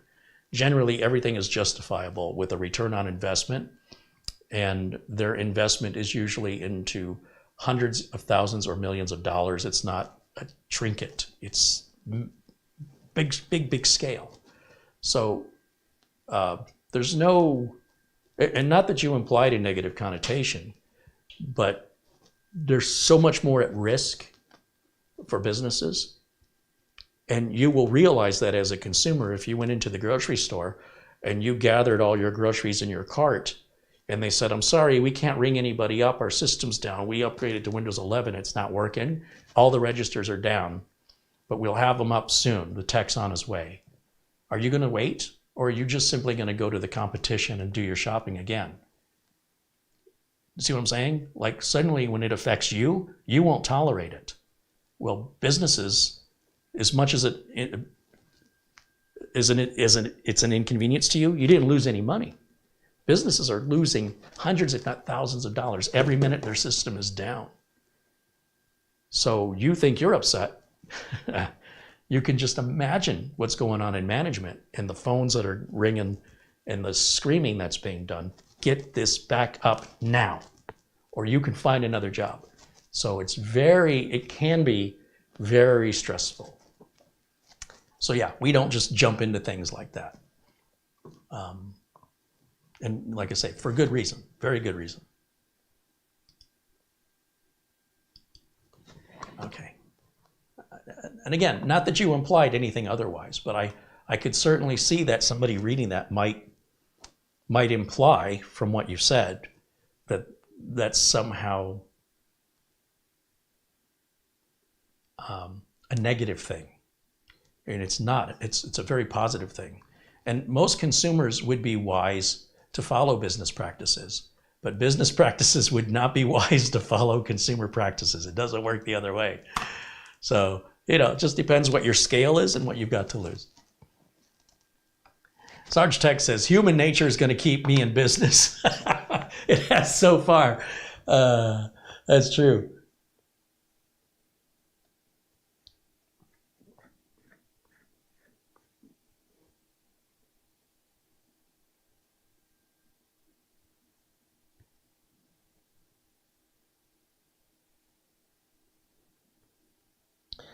Eventually, it should offer us 22H2, and it hasn't done that yet. It'll probably do it tomorrow. And like I said, I could force it. I just want to get through this round of updates. I'm kind of curious if the Windows security issue is going to be fixed once these updates are done. Because it's bothering me. That's a very important thing, is that the Windows security icon down there in the system tray needs to be happy. I won't do anything with the computer until that is satisfied first.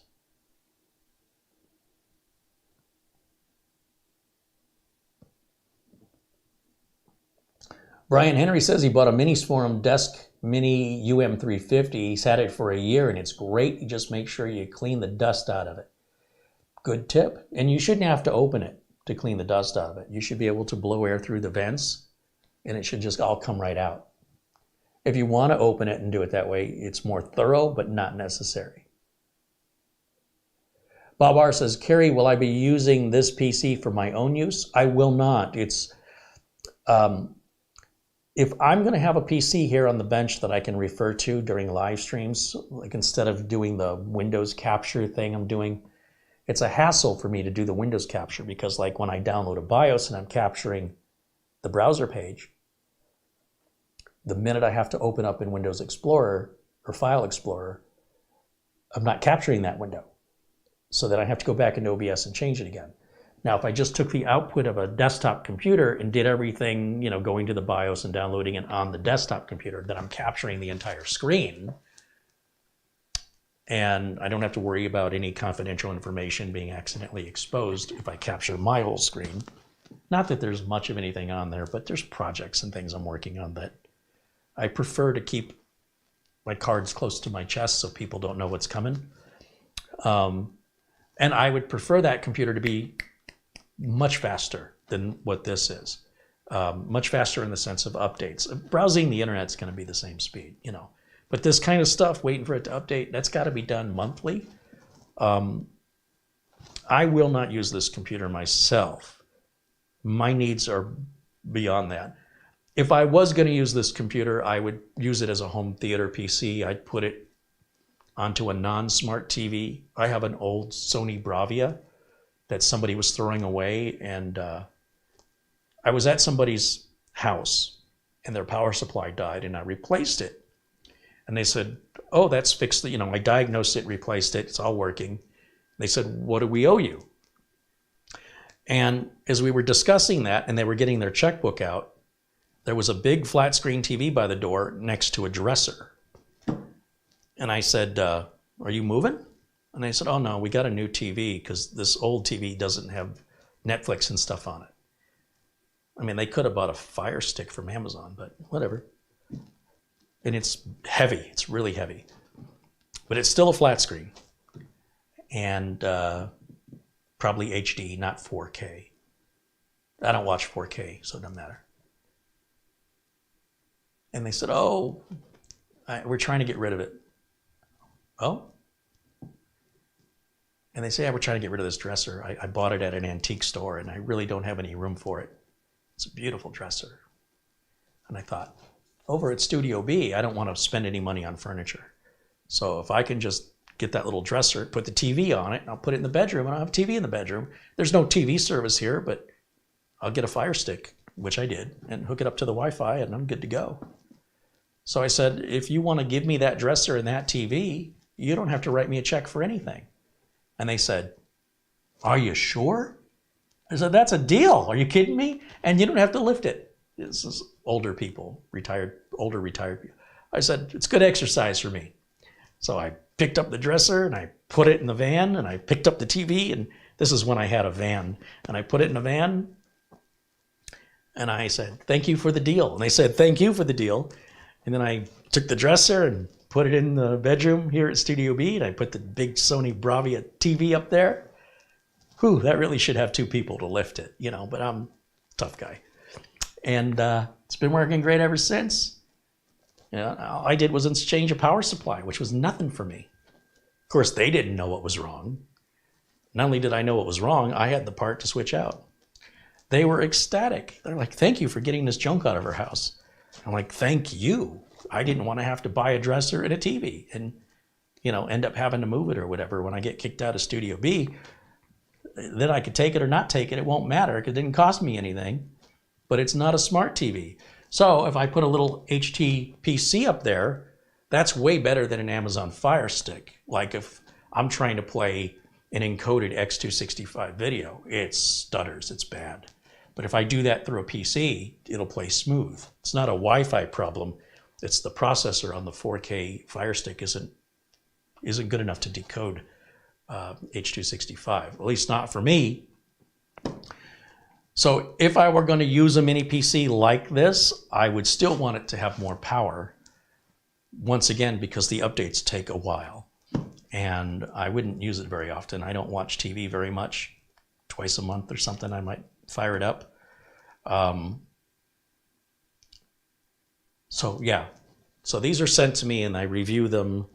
And then generally I hold on to them so that I can update the reviews in a few months. And then, you know, after that, then they'll probably be given away or donated or something. Yeah. That's the plan.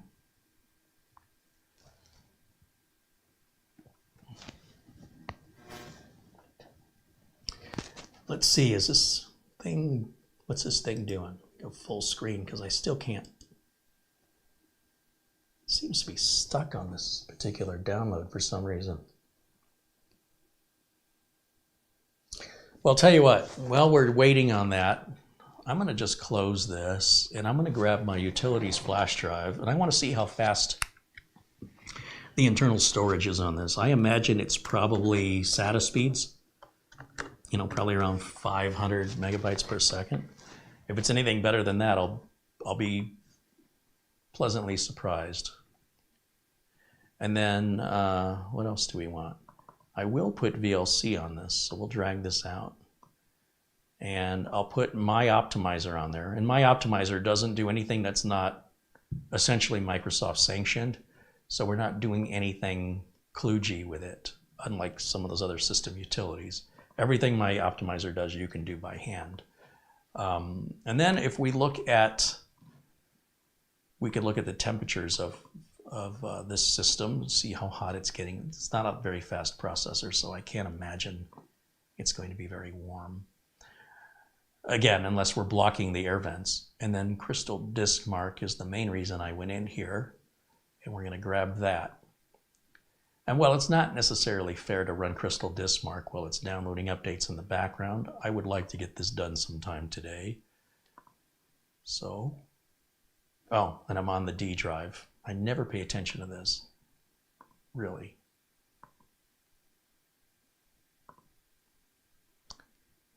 I have to wait for it to stop. As long as it says stop here, it's running. So when it's not running, it converts to, now it changes the word stop to each testing type of test. I want to select the C drive here. And then I'll hit all tests, and we'll take a look at what sort of numbers we're getting from this very inexpensive, very affordable entry-level PC with Windows 11 Pro. So while that's running, and it'll take a minute. Oh, well, yeah, we're at SATA speeds, 528. About 550, 560 is the maximum on SATA 3. So pretty much it falls where I expect it to. Let's see, what else do we have? Craig says I can set the power plan to performance to speed up things. Yeah, I could probably go in the BIOS and crank the voltage up to the CPU. But I'm just going to leave that for right now. If an update's taking a long time, my advice to you is to do something else. Don't interrupt the update, or do the update later. And, before you go to bed, set it to update, turn your monitor off, but leave the computer on, and then go to bed. If you wake up in the morning and the update hasn't finished, something's wrong. The good news is with Windows 10 and Windows 11, after about 2-3 days, it's smart enough to know that that update's not working, and it'll sort of put it off to the side and automatically more or less fixes itself. But if you're somebody like me who wants it done now, bring a sandwich. Gary Tatum says, Carey, I got my HP Mini from eBay up and running with Ubuntu server spun up, Jellyfin, and Docker, and Cockpit. I took your advice, though, and I'm keeping everything local. It's a great hobby for an old man like me. Hey, that's awesome. And like I say, those little HP 1-liter PCs, those 1L PCs, they're built like a tank. I'm very, very impressed with them. When HP does stuff for businesses, they do it right. There's also Dell has mini PCs, and Lenovo has mini PCs. They're all, if you Google 1L, mini PC, Dell, Lenovo, HP, you'll see. And they're regularly modern versions running 10th gen, 11th gen, 12th gen processors, routinely sell new for $1,500 to $2,300 for each one. And they're rock solid, super easy to work on, mostly. Lenovo's got one that's a little wonky, but Lenovo also has them where they're super easy. There's also a cheaper line. Dell's got a cheaper line that kind of look the same on the outside, but they don't have as much expandability on the inside. There's a great YouTube channel.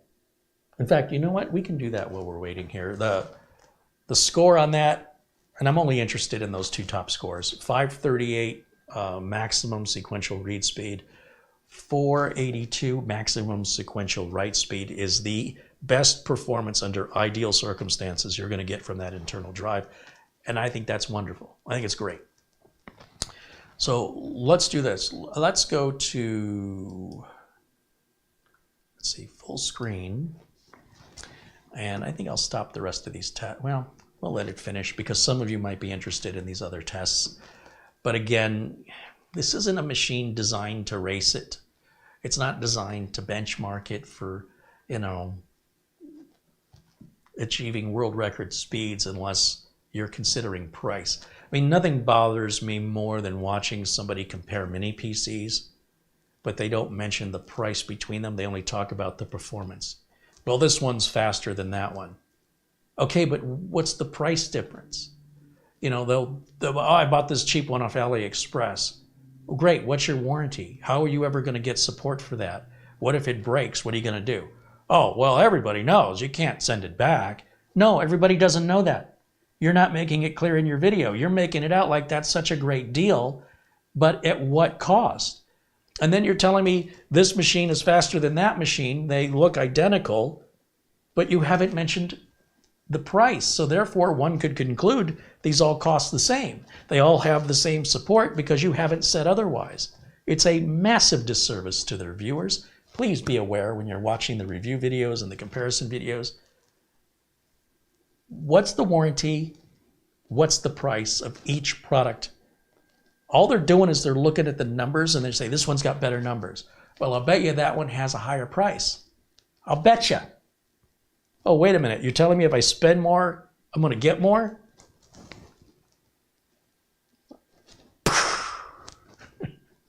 Well, somebody should make a video reviewing it then. I'm sorry, I cracked myself up. It should be fairly obvious to everybody. All right, let's go to YouTube. I'm going to show you some of my favorite YouTube channels because I watch YouTube more than I watch TV. That's my thing now. Your browser's been updated. Oh, goody. Let's close it and reopen it again because I can't be bothered to close the tabs. All right, let's see. We're going to go to YouTube. Oh, here we go. I'm used to having it buffer. Let's see. I'm going to go up here. And everything that's popping up on YouTube is just under no account, basically a computer that's never been used before. So there's no cached preferences or anything. So this is a very pure example. And I realize my video is going to be blocking part of the screen. So that's all right. I don't think it's going to get in the way. We'll find out. Okay, so you guys want to get to know me a little better. You know, there's a side to me you probably don't know. And that is I enjoy reaction videos to music. And I enjoy business class review videos. So there is there's a YouTube channel called Serve the Home. I love Serve the Home. Serve the Home. And tell you what I'm going to do. I am going to get rid of my camera because I think it is actually going to get in the way of this. And I don't want to think about it. So you should still be able to hear me. But if you're interested in business class hardware and reviews, like here he's reviewing one of the 1 liter PCs. He calls it Project Tiny Mini Micro because I think Dell calls them tiny, HP calls them mini, and Lenovo calls them micro. So he just crammed all three together, Tiny Mini Micro. And then there's a new Ryzen server that he's excited about, the new Nook 12 he's excited about, but he's also excited about 2.5 gig Ethernet switches, mega servers. How about a $17,000 CPU? I don't know who's financing this guy, but he seems to be about my age. He's obviously in the industry at a corporate level. There's the Dell version of the mini PC. This is a great channel. I really like this channel for keeping me on track with the stuff that I think matters, not RGB, not liquid cooling. Although there's some liquid cooling in servers and such, but it's way, way different. Here he's reviewing some of the same things I've reviewed here. All right, so there's that one. And then who else do I like? I like the Lock-Picking Lawyer. This guy is fascinating, absolutely fascinating. He can pretty much crack any lock and show you how to do it. Padlock, door, business door, any kind of a lock. And he can demonstrate it in a very easy way to understand, and he sells the tools he uses on his website. Now, if you are pulled over by the police and you have burglary tools in your car, these would be considered burglary tools. You could be in trouble for that. In some states, require you to have a locksmith license before you can buy equipment. So it's up to you to know if you're breaking the law or not by buying his stuff. Of course, that never stops anybody from going on eBay and buying stuff. But things like bump keys and if you're at all paranoid about anybody breaking into your house, do not watch any of these videos, because you're going to see how easy it is no matter what kind of lock you have. It is shockingly simple. And certainly he makes it look that way because he's very, very experienced. However, some of it you don't need any experience at all, like bump keys. They're super easy. And then he's even got little shims that on some padlocks, you slide the shims in and the lock just opens. And brand new locks that are being sold today. So this is fascinating. I'm an engineering guy. I like to see how stuff works. And I love the terminology about, the shackle and the tumblers. I love all the terminology in locks that I never could describe before. And I'm learning it by watching him. Handcuffs are incredibly simple to open. Not that you should, even if you can. It's not a good idea if you're in the back of a police car to unshackle your handcuffs to impress the police officers. They will not be impressed. Best to keep that to yourself. And again, he's got a bunch of lock-picking tools that he sells. So that's one of my favorites. I also like a web, I'm going to keep calling it a web. Daily Dose of the Internet is something I watch regularly. It's a great way to see all the viral stuff without missing out. Well, I'm sure there's viral stuff I'm missing out on, but he covers a lot of it regularly, and it's just fantastic. I also enjoy watching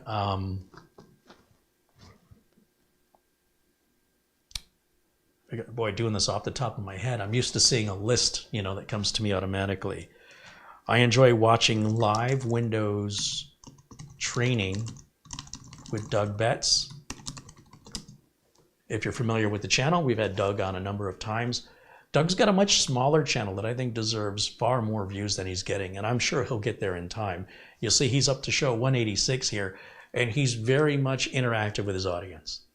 He very rarely does a show without an audience. And you will see the regular people showing up over and over and over again because there's so few people.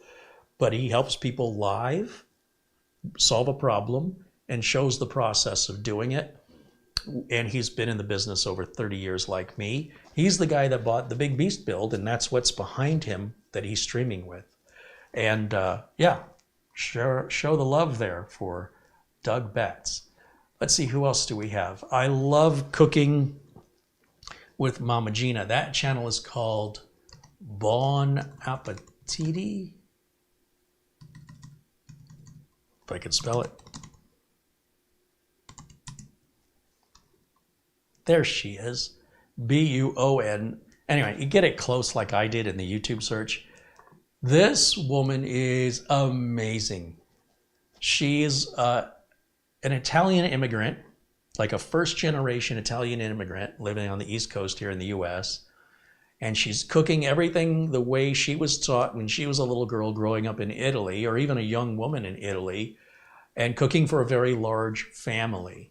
So this is all very traditional Italian food being cooked without the rubber gloves. She's got her hands in there, and she is cooking the way an Italian grandmother should cook, in my opinion. Now, I'll be honest with you. I'm a picky eater, and there's a lot of stuff I won't eat, regardless if she cooks it or not. What is this? Chickpeas? You can have those. But there's a lot of stuff she does cook that I'm like, I wish she lived closer, because I'd take some of those breadsticks. And she bottles tomato sauce. And sometimes she can be a little difficult to understand. Her accent's very thick. And sometimes she slips into Italian when she talks. But her family members that film this and edit it and do all the work, they do a wonderful job. And I actually sent her, a number of years ago, I was so impressed with her, I sent her my old Sony wireless microphone because I was having a hard time hearing her. I said, here, have this $600 microphone. You can have it. And I sent it to their P.O. box, and every year she sends me a Christmas card. She's such a nice person. And she also, oftentimes you'll see her get dressed up for her videos, which I think is very old school. Because, you know, for that generation, you know, being on TV or whatever, you get dressed up. For me, you know, not such a big deal. But, you know, you can see here she's canning. Look how many cans of tomato sauce. When she cans a lot.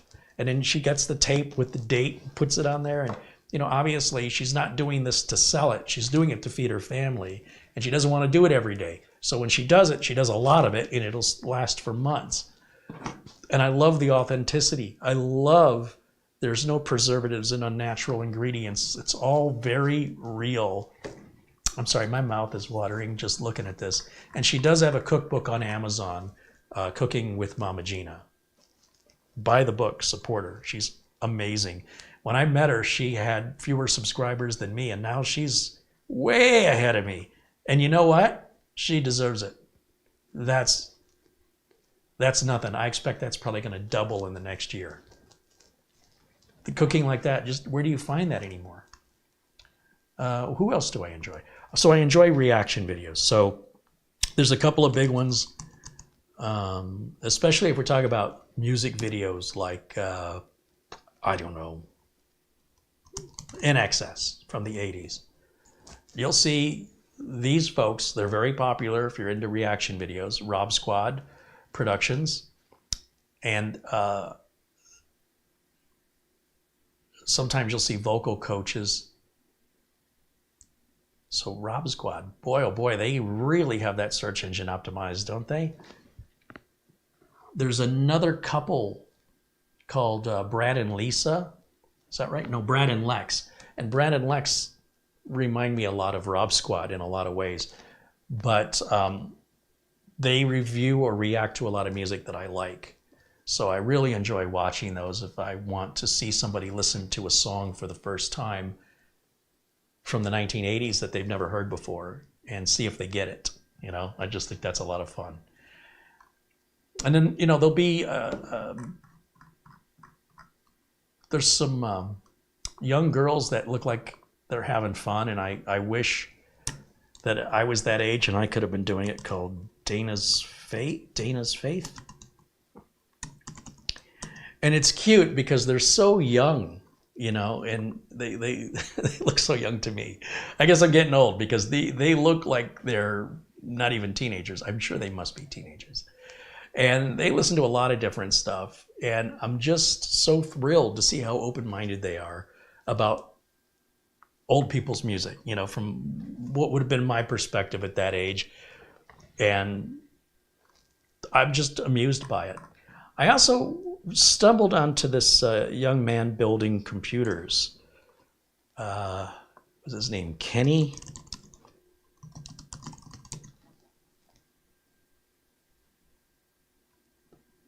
Where is he? He doesn't have very many subscribers, and he's young, but a lot of young people lack the confidence to put themselves out there and do what he's doing. And of course, because he's not that big of a channel, it's a little difficult to find. Did he have an E in his name? Was it Kenny like that? Oh man, where did he go?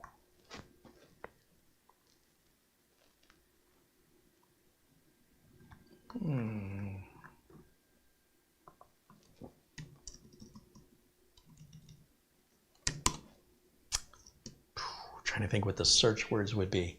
He doesn't have a lot of content, but I want to show him some support and encourage him, because you can see he's going somewhere, right? If he keeps that up, it won't take him long. And he's working on his own money, so he doesn't have a lot of money to spend. I didn't have much money to spend.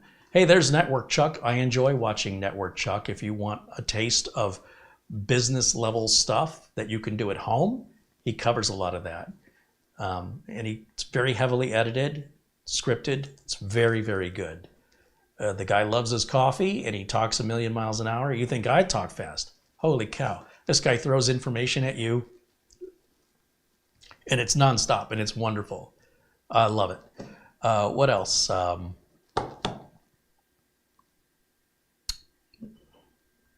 Where is... I'm going to find this kid.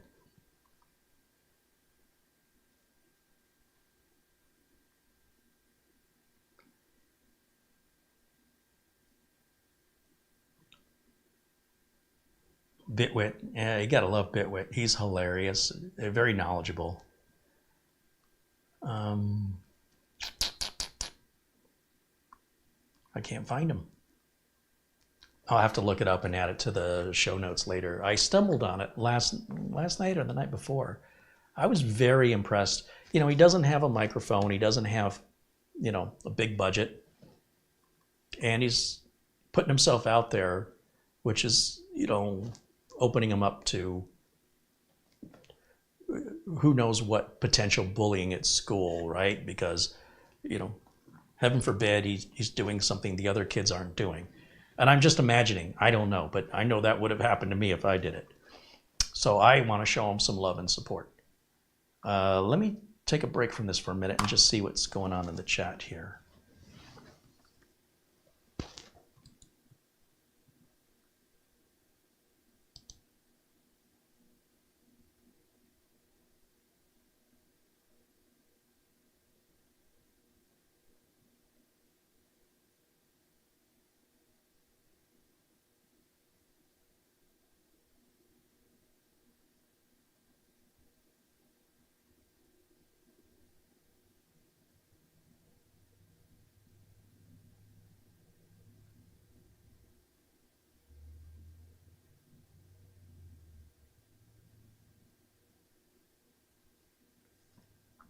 Patrick says you have to still dismiss that security warning even after turning that setting on. I don't recall having to do that on other computers, but I've not. It's the way you get familiar with something is you use it over and over and over. And I'm using Windows 11 more now than I've been using it in the past, but not as much as I've been using Windows 10. So I'm much more fluent in Windows 10 because I've had years to keep repeating the same actions in it. So I may not remember things the same on Windows 11 yet because of my limited experience with it, but that will change as it was once true of Windows 10 and Windows 7 before it, et cetera, et cetera. John Lewis says, Carey, your advice to have patience with Windows has saved me twice this week. Let's go full screen on this. I'll come back to the other YouTube squirreling here. Your advice to have patience with Windows has saved me twice this week. Program incompatibility with core isolation memory integrity was having an issue with a driver. 2 days later, the driver. Okay. What? I think I know what you mean.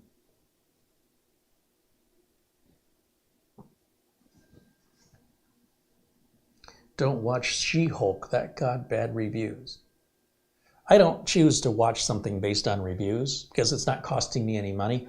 But just the title alone, She-Hulk, and she's a lawyer and she's a Hulk.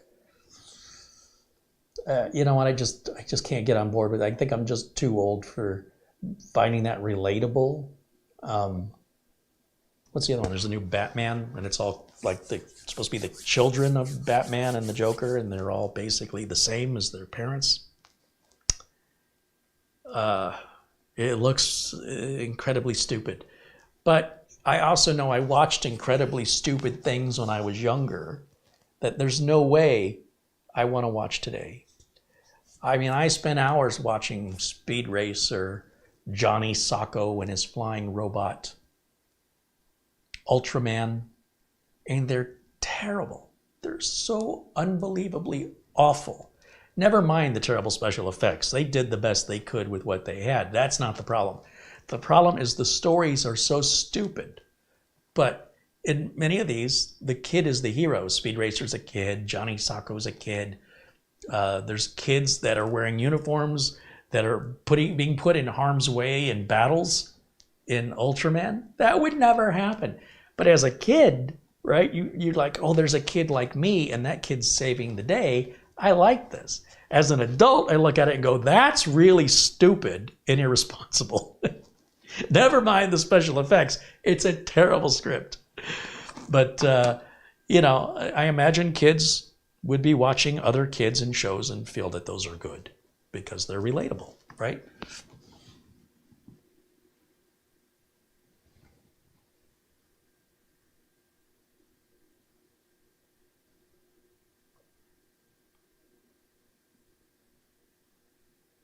Gerald says, I was told Celeron stands for sell it.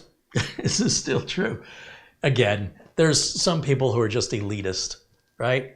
And if they want to be elitist and you want to join them in being an elitist, have at it. But do at least admit what you are. Don't pretend to be like you're better than anybody else without admitting you're being an elitist.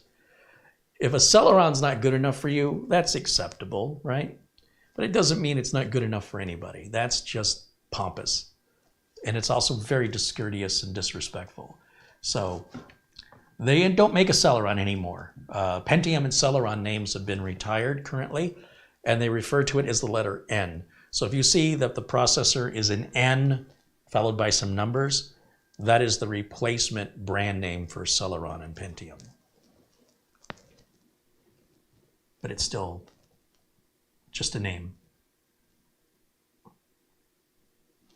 Sherry McFarland said, I bought one of those refurbished Dell small form factor PCs for my children. They've grown up and moved out. So I gave it to a friend and it's still in use. That's what I'm saying. They're built like tanks. The business class machines, yeah. Craig wants to know if I ever run winget upgrade command can show updates for, winget. Sorry, winget. No, I don't. I basically want to emulate the way the customers use the computers. I don't want to run tech commands on a computer to get it to do something that it's not doing automatically. I need the computer to run the way the customer's going to use it because they're going to call me for support otherwise. So it's a way of preventing the support call. That's why I don't do that stuff.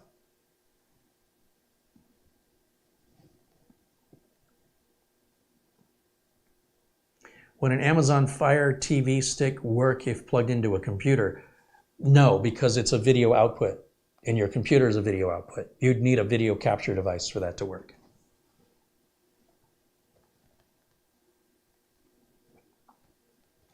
John Famler says, that's exactly who I was about to suggest to serve the home. He is fantastic. Yeah, Patrick does an amazing job. Very, very good job. Again, these videos cost a lot of money to produce. He has half the subscribers I have.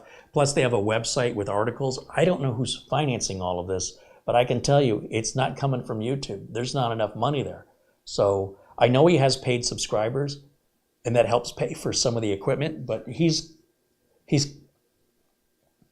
the amount of time and budget that's got to take has got to be 6 or 8 times more than he's making from YouTube and subscriber memberships.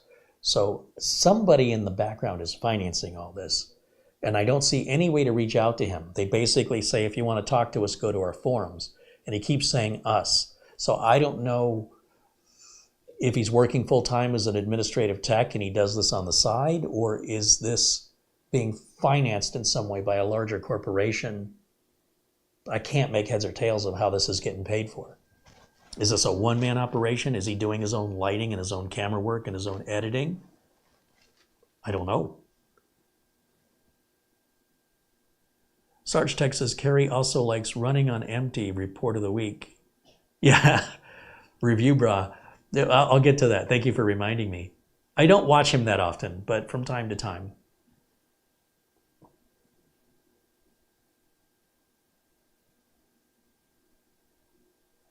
Carey, John Wilson wants to know, have I tried Ron Pratt's channel yet?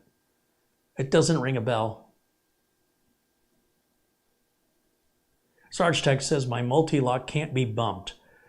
Back to the lock-picking lawyer. There are different techniques to different types of locks. Not every lock can be can be bumped. But whatever kind of lock you have, look it up on his channel. He can pick, as far as I can tell, every single lock ever made. He's never, as far as I know, had an unpickable lock. So no matter what kind of lock you've got, don't be too confident, because there are other ways to pick a lock that might be just as easy if you know how, or they might require a bit of lock picking experience and skill, but are easy to the lock pick. So again, if you're somebody who's really sensitive about that, then this knowledge is toxic to you. You're better off not knowing. But just because a particular lock picking technique doesn't work on your lock doesn't make it any safer.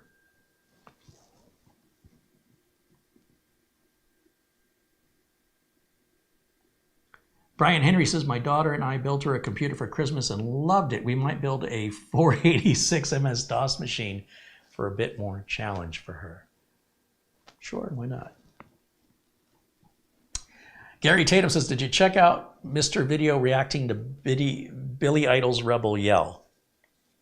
I haven't yet, but he is fantastic. I love Mr. Video. I love it. Let me go back to, let's go back to the screen here. And let's do this while it's on my mind. First was Report of the Week. This is food reviews.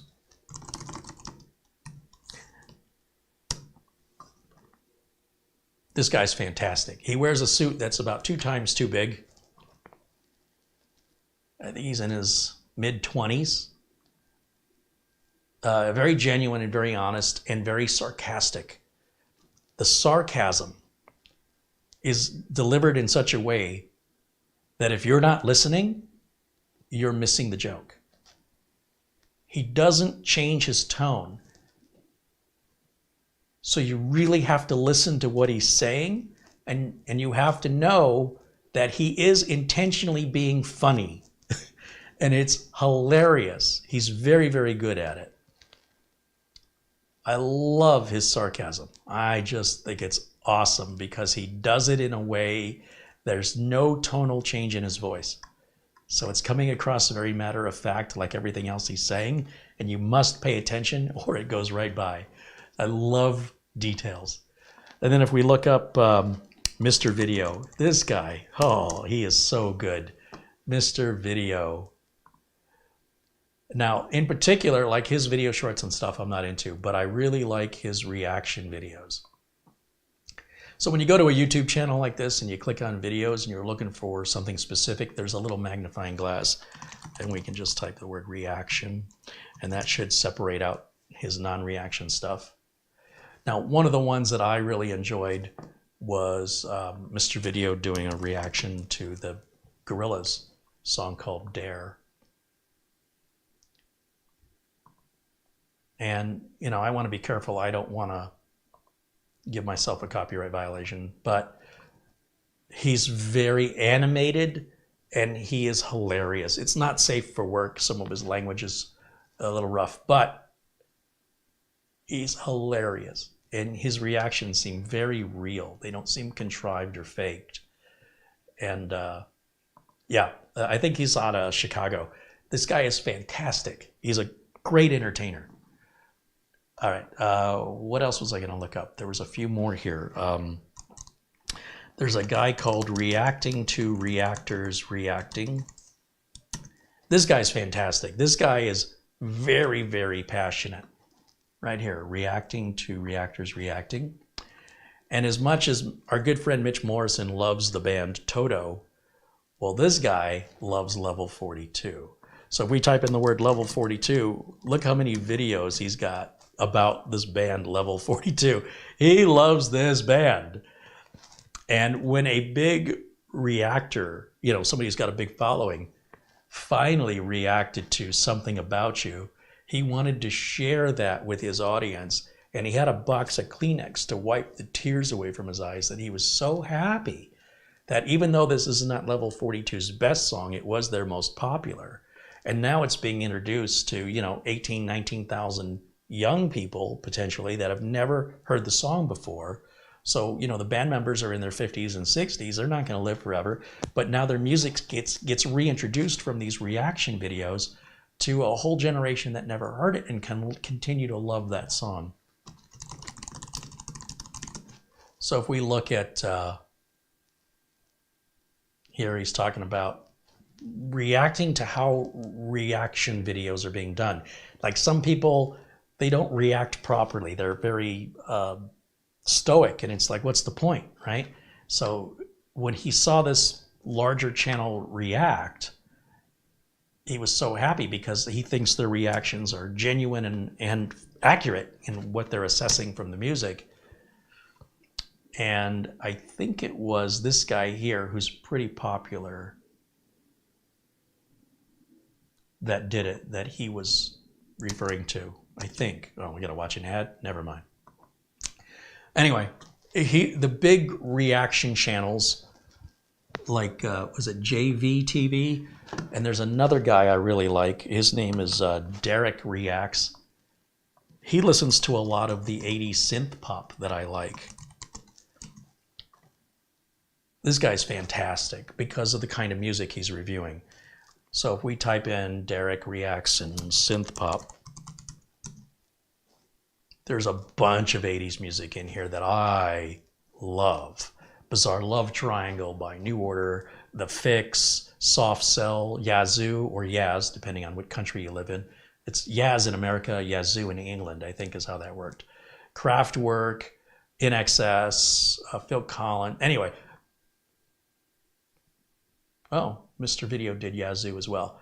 But Derek really seems to love music and really get into it. And there's also these two college guys. What's their channel? College Guys React or something. Yeah, and I love that the expression, like this guy's got great expressions when he's listening to the music. And his friend, I'm sorry I don't know their names, but this guy over here on the right, he just goes into some trance, which is fascinating to watch. Whereas this guy will be biting his lip and nodding his head. This guy just goes into like a weird, the guy on the right, the long hair, goes into some kind of weird trance. And it's fascinating to watch it. So if you watch them react to Jethro Tull,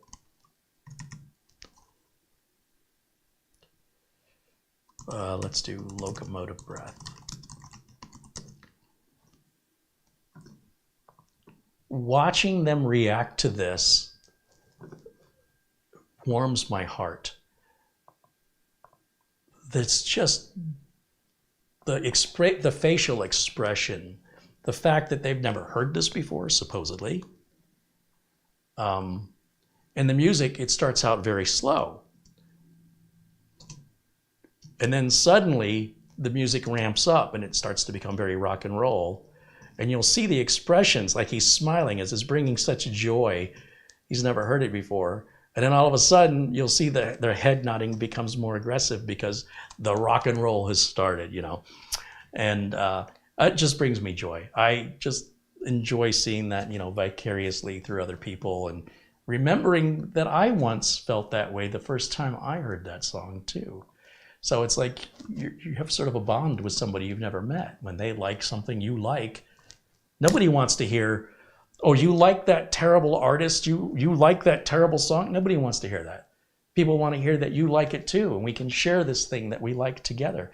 Right? That's what we're all doing here with computers, right? We're sharing the love of building computers together and evaluating these mini PCs and the technology. If somebody's not into that, and they just want to go, oh, you guys are a bunch of losers, I can't believe that's what you do, your reaction is going to be, get away from me. So there's this really unique attraction when birds of a feather sort of flock together, if you will. And for me, watching this younger generation, hearing these older songs for the first time that really I thought were fascinating and wonderful, if they would react to it and go, oh, that's terrible, you know, in some cases, that's fair. Okay, some of it in the 80s was pretty terrible, but it was terrible in a way that, if you get it, it was terrible in a way that was meant to be terrible. You know, there's a song called I Want to Be a Cowboy by Boys Don't Cry. It's a terrible song. There's a song called Da Da Da by a German group called Trio. It's awful.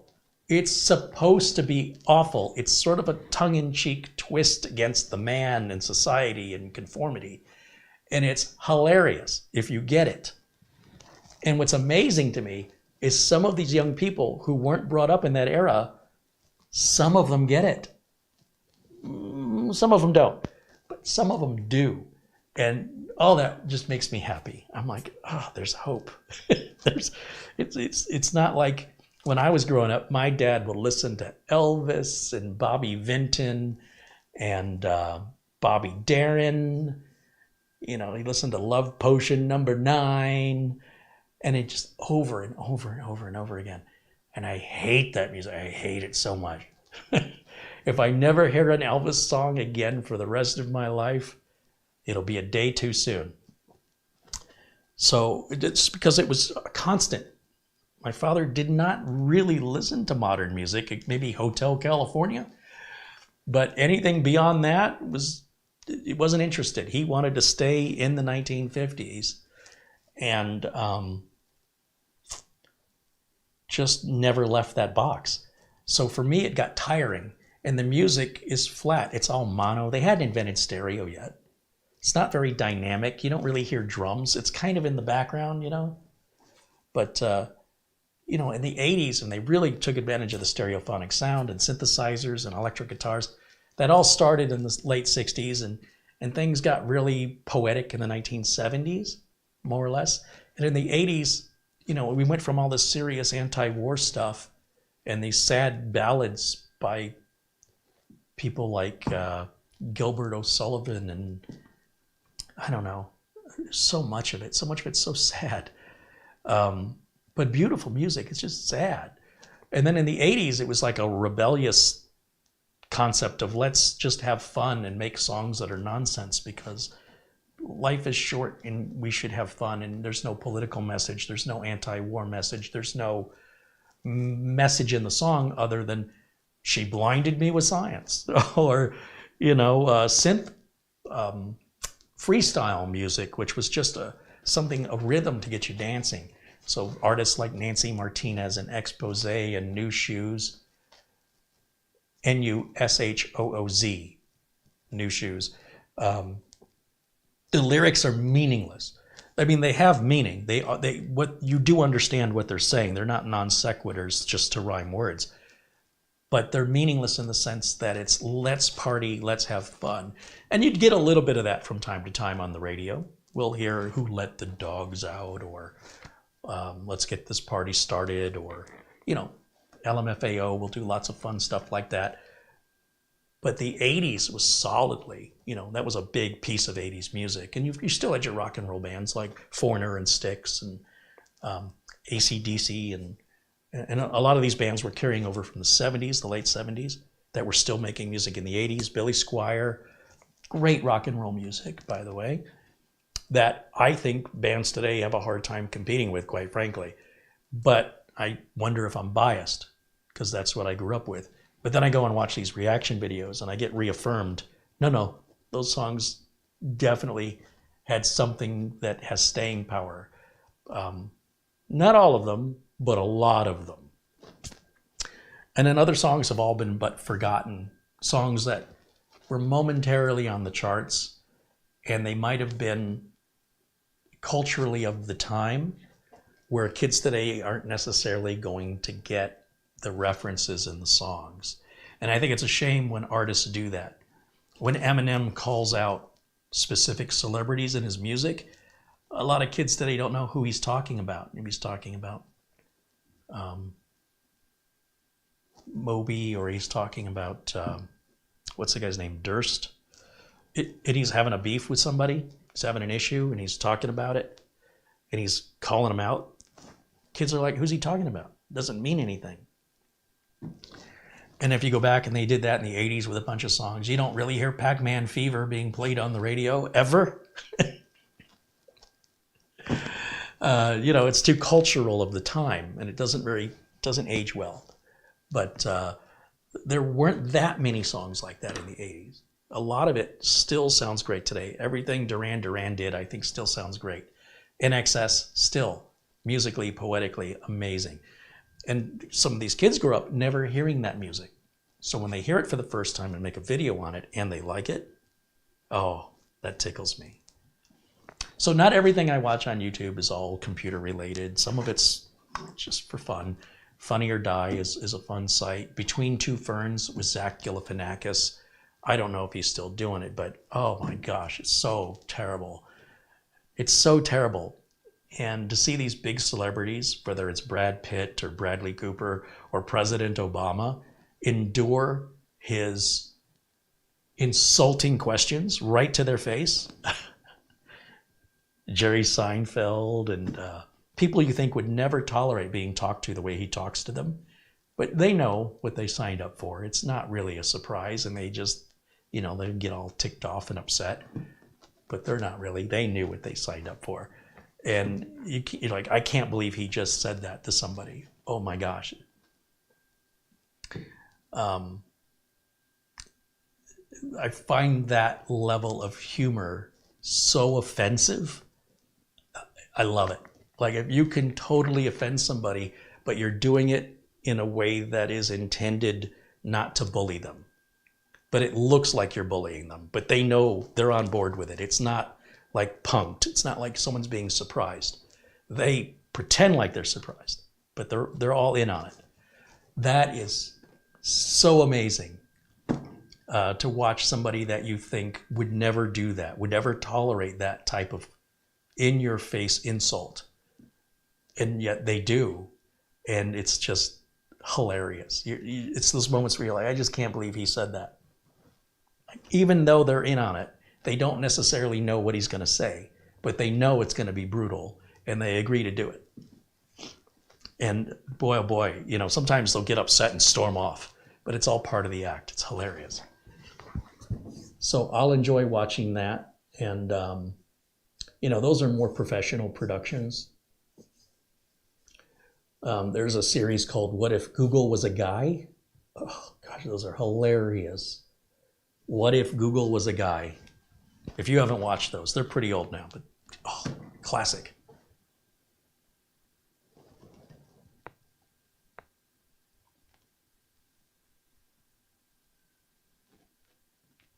I'm just looking in the chat to see what I'm missing here.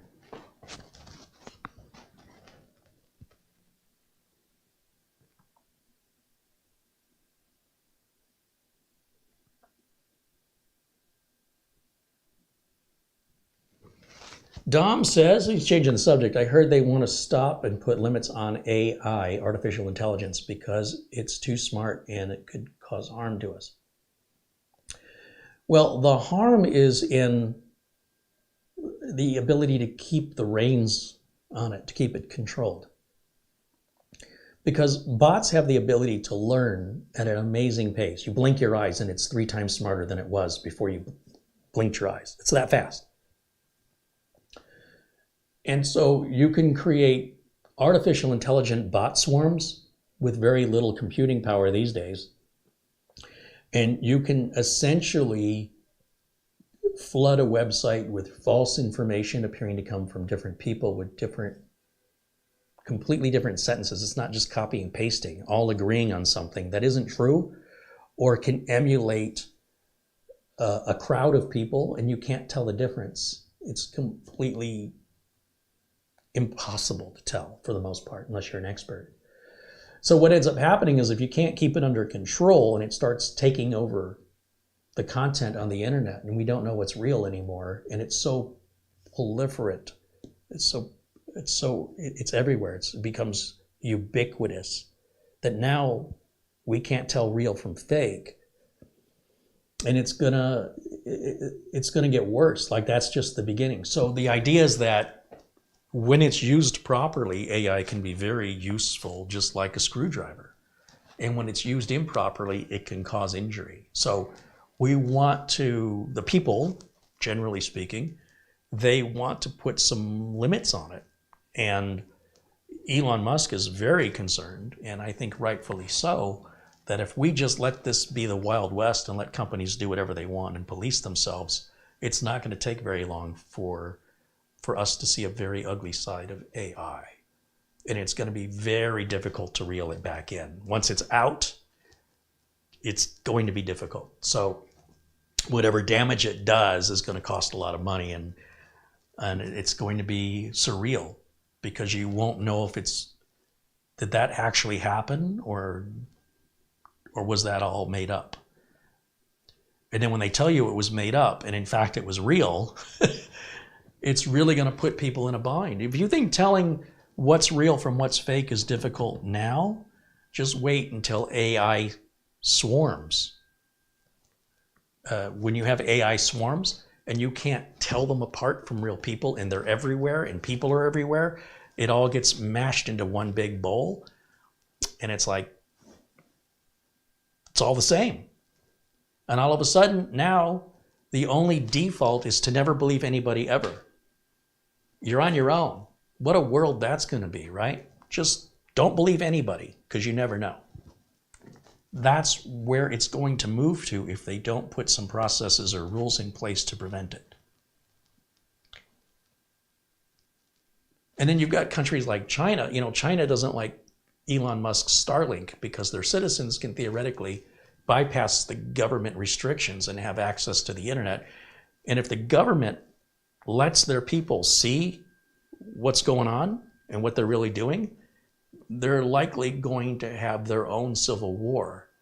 So China may start launching like 13,000 little satellites to block Starlink. And you know, these things are in an orbit around the Earth. So when they're blocking it for their country, they're blocking it for all countries. Great times we're living in, huh? You gotta love technology. And I'm sure Elon, you know, he's a bright guy. He'll figure out a way to undo it, and they'll just figure out a way to redo it again, and cat and mouse, cat and mouse, cat and mouse. But you gotta wonder what the motivation is behind a government to not want their citizens to have internet access that they're not firewalling. What kind of country do you live in? I mean, that in and of itself tells me all I need to know about China. That is disgusting and shameful.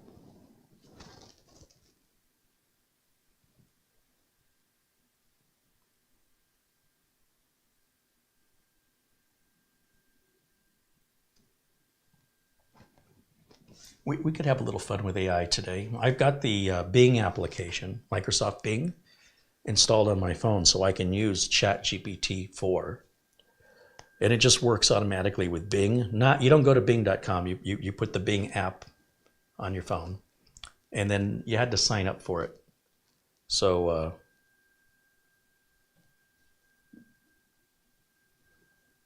what should I ask ChatGPT? I can ask it to tell me a story. I can ask it to tell me about me. I can ask it to literally whatever is on your imagination and on your mind, we can ask it and it will answer us. Unless it's something destructive or harmful, in which case it will not answer certain questions that it feels are hateful or encouraging violence or harmful things. James Prezi says, I missed his contribution. Oh no. I see that. $10 from James Prezi in Super Chat. He says, tomorrow starts the crazy work schedule as a baseball concessionaire supervisor, so I won't be around much to catch the live videos, but thank you for all you do. Love the content. Hey, gotta respect the guy who works. I think that's awesome. That's a great excuse. Go earn that money. John Wilson with a $20 super chat. Sorry, I missed that as well, John. He says, here's my late fee, and have you checked out? Oh, that was the Ron Pratt's channel. I missed the contribution, though. Thank you, John. And I will have to check that out. Okay. Have I seen the new Asus RTX 88U Pro? Oh, they have a Pro version now. No, I don't think I have. So asking ChatGPT who will be president in 2026 is not going to get you a prediction. It's going to tell you who's running. So just so you know, you're not going to get Zoltar responses.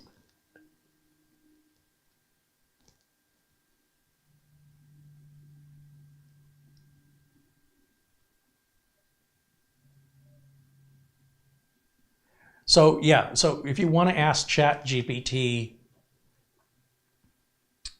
how to solve a programming problem. If you want to ask ChatGPT how to solve a math problem, how to solve a problem. We have 3 different ways for ChatGPT to give us answers. And if I bring up, oh, I should have done this before I walked around the desk. We'll bring up OBS, and we'll come over here. All right, so that's the Bing application that's installed on my phone. And we say, we'll hit the microphone button. How do I fix a computer that is not turning on?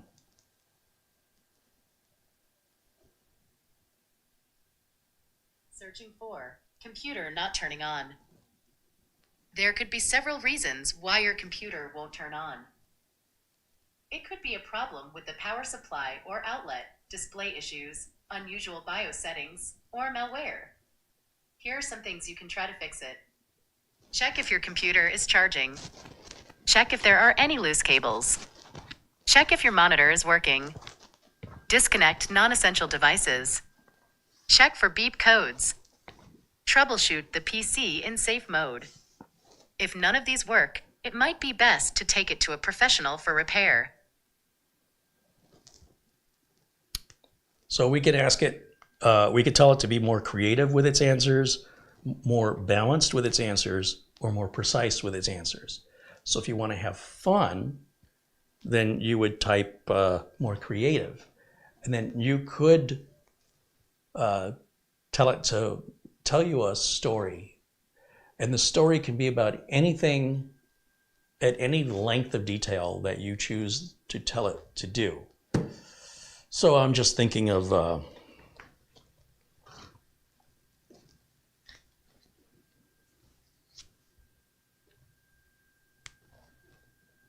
tell me a funny story about a computer technician who makes YouTube videos and gets easily distracted.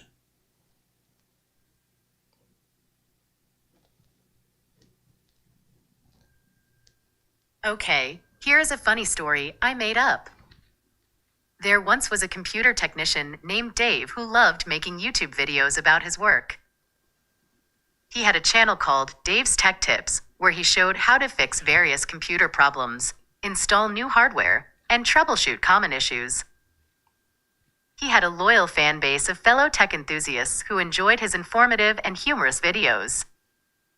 One day, Dave decided to make a video about how to upgrade the RAM on a laptop. He had a spare laptop that he wanted to use for the demonstration. He set up his camera, microphone, and lighting in his workshop and started recording. Hello everyone, welcome to Dave's Tech Tips. Today I'm going to show you how to upgrade the RAM on your laptop. This is a simple and cheap way to improve your laptop's performance and speed. All you need is a screwdriver, some anti-static gloves, and of course, some new RAM modules. Let's get started. Dave proceeded to explain the steps of opening the laptop case, locating the RAM slots, removing the old modules, and inserting the new ones. He was very detailed and clear in his instructions, and he made sure to add some jokes and anecdotes along the way. However, as he was about to finish the video, he noticed a notification on his phone. It was from his friend Mark, who had sent him a link to a funny video on YouTube. Dave couldn't resist clicking on it. He put down his screwdriver and picked up his phone. Hey guys, I'll be right back. I just need to check something real quick, he said to the camera. He tapped on the link and watched the video. It was a compilation of hilarious fails and pranks that made him laugh out loud. He forgot about his own video and started browsing through more funny videos on YouTube. He watched one after another, laughing and commenting on them. Meanwhile, his camera was still recording. His viewers could see him sitting on his chair, holding his phone, and laughing at something they couldn't see or hear. They could also see the laptop on his desk, with its case open and its RAM modules exposed. Some of them were confused and annoyed by Dave's sudden distraction. They left comments like, "What are you doing? Where did you go? Finish the video already," and "This is so unprofessional." Others were amused and entertained by Dave's antics. They left comments like, "LOL, what are you watching? Dave is having too much fun. This is better than the actual video," and "Dave's tech tips, how to waste time on YouTube." After about 20 minutes of watching funny videos, Dave finally realized that he had left his camera on. He looked at it with a sheepish expression. "Oh no. I'm so sorry, guys. I got distracted by this hilarious video that Mark sent me. It was so funny that I couldn't stop watching it. I totally forgot that I was recording. Please forgive me." He quickly turned off his camera and ended the video. He felt embarrassed and guilty for wasting his viewers' time and ruining his tutorial. He decided to delete the video and start over again. However, before he could do that, he saw that his video had already gone viral. It had been shared by thousands of people who found it hilarious and relatable. It had also been featured on several popular websites and blogs that praised Dave for his honesty and humor. Dave couldn't believe it. His video had become an internet sensation overnight. He received tons of positive feedback and new subscribers who loved his personality and style. He also received some offers from sponsors who wanted to collaborate with him. Dave was amazed and grateful for this unexpected turn of events. He decided to keep the video online and embrace his mistake as part of his charm. He also decided to make more videos like that in the future, where he would mix tech tips with funny distractions. He renamed his channel to Dave's Tech Fails and became one of the most popular and successful tech YouTubers in the world. Oh, isn't that a sweet story? I mean, it just told this giant story all that time that it just made up on the fly right now live. That's pretty good. I want to meet Dave. Chris Garrett in the chat wants to know, how can you check beep codes or check safe mode if it does not turn on?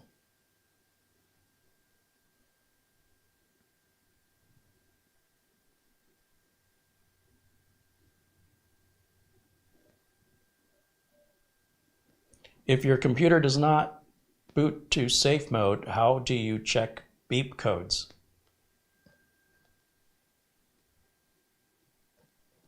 Searching for how to check beep codes if computer does not boot to safe mode.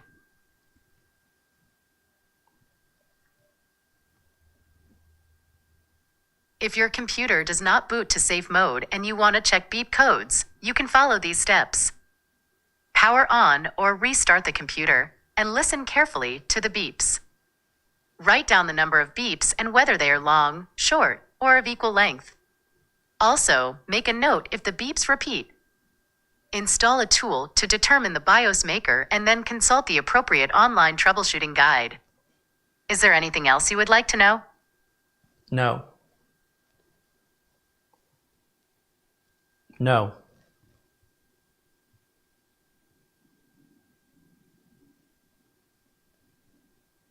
All right. If you have any other questions or need help with anything else, feel free to ask. That wasn't very useful, was it? I don't use beep codes to diagnose a computer. They're LED indicators or 7-segment displays. They're all a waste of time. They all, quite often, more often than not, lead you down a path that's totally wrong and a complete and utter waste of time. If you're unable to determine why your system isn't booting, my advice to you is to take it to a professional, and you might request if you can watch, if you want to learn how to do it. But that's not something easily answered on a short YouTube video. It's a process of diagnostic that more or less involves taking everything out, setting the motherboard down, and on its own, using a power supply you know is good. You don't use anything that belongs to the customer other than these 3 components, the motherboard, the CPU, and the RAM. And you take it out of the case, you disconnect everything, and you just have those 3 things. You use your own power supply that you know works. You plug in your own mouse and keyboard that you know works.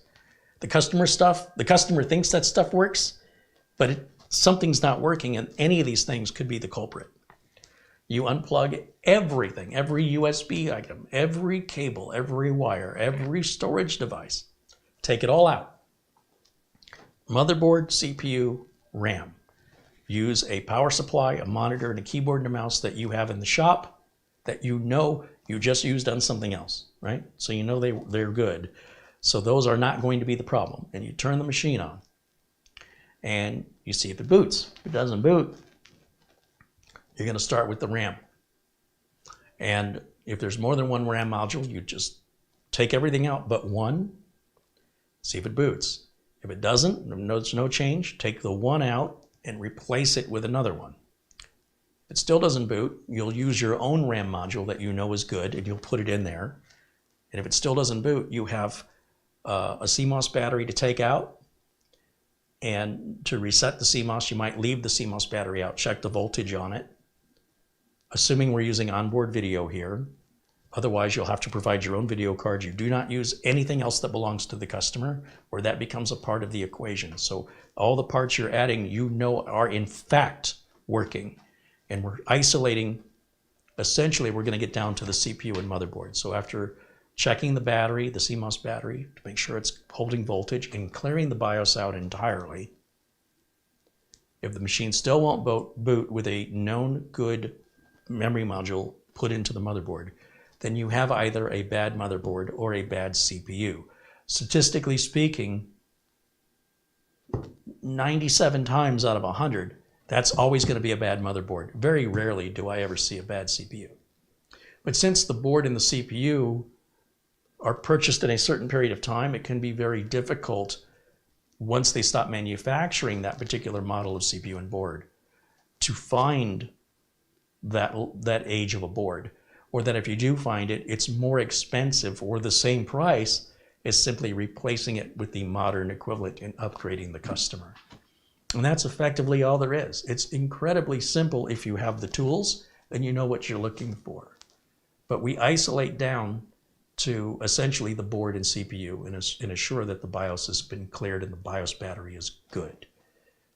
Once that's all been established, with everything else being brand new parts or known good parts that you know for a fact work, because you can take those parts and put them onto another system right this minute, not yesterday and not 2 weeks ago. I'm not talking about what used to work, because now we don't know what's broken.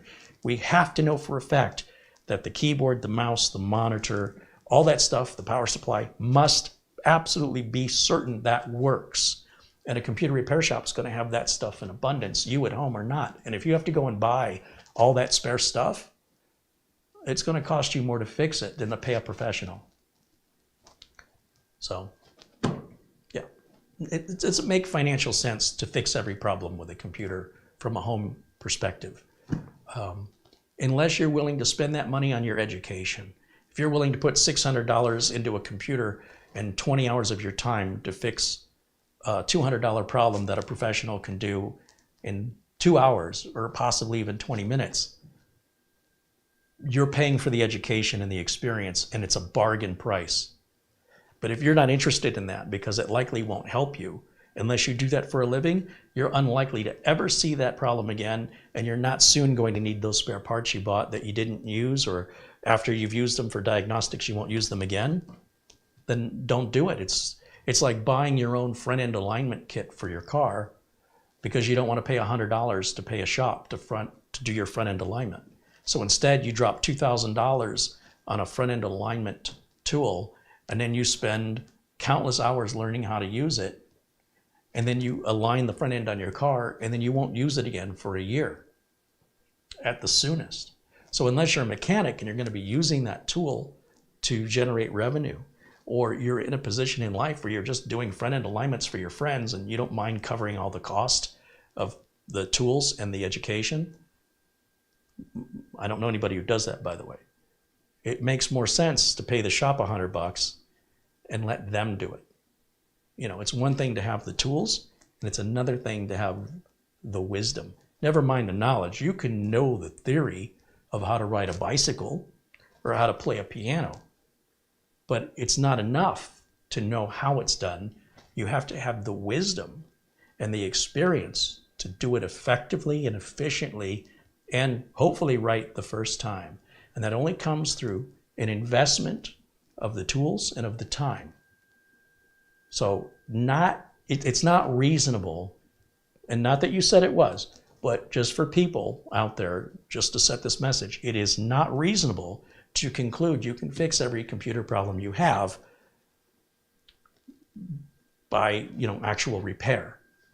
It may be faster and cheaper for you to just simply replace the machine if you don't want to get involved in paying a repair shop, and you don't want to have the downtime, and you don't want to make the investment in specialty tools and education for something you're only going to experience on rare occasions. It doesn't make any financial sense to do that.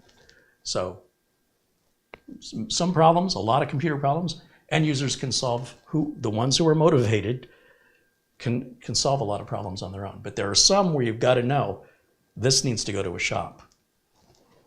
And that's the tricky part, right? Is knowing when is it beyond you. The sooner you figure that out, the cheaper it's going to be. And the sooner your computer will be back up and running. So you have to decide that for yourself.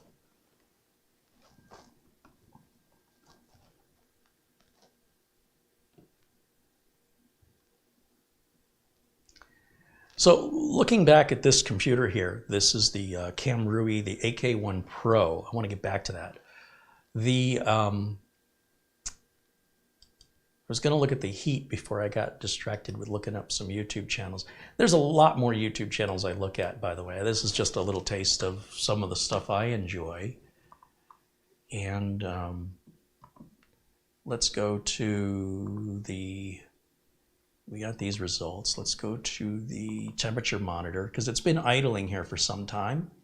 And I'm just kind of curious what our base temperatures are. So let's run the sensors. Let's see what numbers we get here.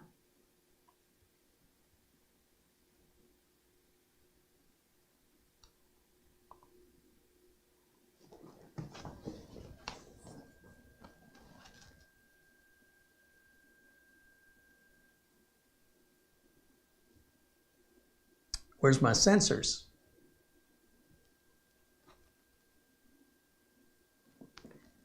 Is there a processor? I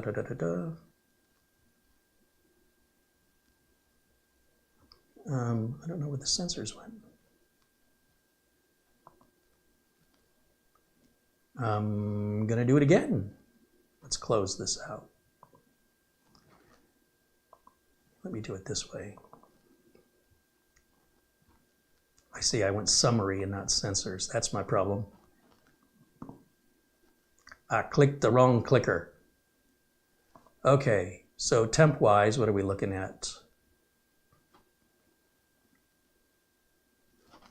We've seen a low of 58 and a max of 66. Oh, that's very tolerable.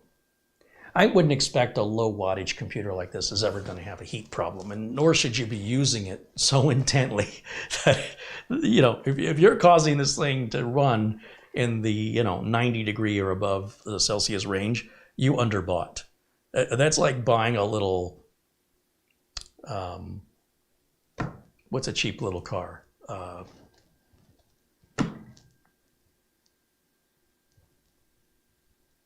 It's like buying a cheap little car, but you like to drive at 90 miles an hour and slam your foot to the floor every time there's a green light. You want to jackrabbit start. It's just dumb. You didn't buy the right car if that's how you want to drive. And furthermore, the car wasn't built for that, so it's very dangerous. It's not a smart thing to do. It's not good for you, the car, and it's not safe for you. There are sports cars that are much more sensitive with steering and handling and performance tuning that involve the suspension, that they're not so easily tipped over. You don't so easily lose control of them. They have features like traction control and things of this nature that certainly are designed for jackrabbit starts. But if you can't afford a car like that, and that's all you can afford is this cheap economy box, I don't know who you're amusing, because it's laughable to everybody else on the road. We enjoy the amusement, but it's terrible torture to your little tiny engine. And you're probably going to have maintenance issues with that car much sooner than somebody else who doesn't, drive it the way it's intended to be driven. I wouldn't take it off road. I wouldn't say, oh, I'm gonna do the Rubicon Trail in my Toyota Prius. Ha! That's awesome. I'd love to watch that. And then let's get a tow truck ready, and good luck with your insurance, because when you're done, you likely aren't going to have a car anymore. You'll have what used to be a car because you didn't bring the right car for that. So in much the same way, if you're going to buy a computer at this level, it's really intended for the average user. The average user, I know because I've been in this industry and I work on the average user's computers, and this is all the average user really needs if they are very budget conscious and they don't want to do any maintenance and they don't want it to take up much room. They don't want it to be noisy. Absolutely. The average consumer would rather put one of these in every bedroom than have one tower computer that's 4 times more powerful, because they won't see that power. They won't benefit from it. So you guys that watch YouTube videos may not be average users. Average users don't watch these videos, quite frankly, but I'm hoping that will change soon. As YouTube is the second most visited website in the world, more and more people are coming to YouTube for entertainment and for education. As a result, and their news too. And as a result, I think videos like mine are going to gain in popularity as people realize what they've been missing. They just don't know it's there. So give it time. And I think these videos will be cherished because average ordinary folks are going to get sick of this enthusiast stuff because it's so ridiculous and impractical.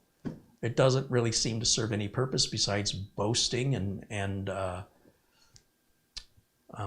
just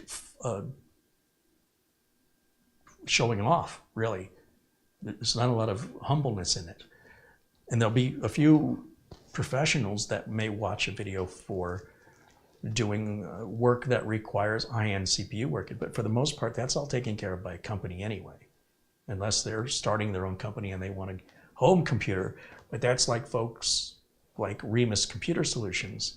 That's why he exists. That's his whole business model, is to build these really high-end workstations that can handle, SolidWorks and MATLAB and all these high-end architectural and engineering software that just need a ton of power. And those computers are not cheap, but holy smokes, they'll blow the doors off likely whatever you have at home on almost any task you use it for. So, it comes with the money. So he's a specialty builder in that. That is his wheelhouse. He's very, very good at it. And you can imagine if you're building computers that are not reliable, or they're loud, they're noisy, and you're charging that kind of money, the customer's tolerance for that is very reduced. You're not going to stay in business very long. $20 super chat from Craig Casabona. Craig says, "Hi, Carey. Nice to see you live again. I like the mini PC that you're showing. Thanks." Yeah, well, like I said, they're available at Amazon. There's some coupons there that you can click on for additional discounts. These coupons are good as of today here in the USA, March 29th, 2023. I don't know if they're going to take them away in 20 minutes or 2 weeks. I have no idea. If you search Amazon for mini PCs, there's pages and pages and pages and pages and pages of them from numerous manufacturers, numerous price points. Do read the reviews. And if you buy from Amazon, please know there's no risk.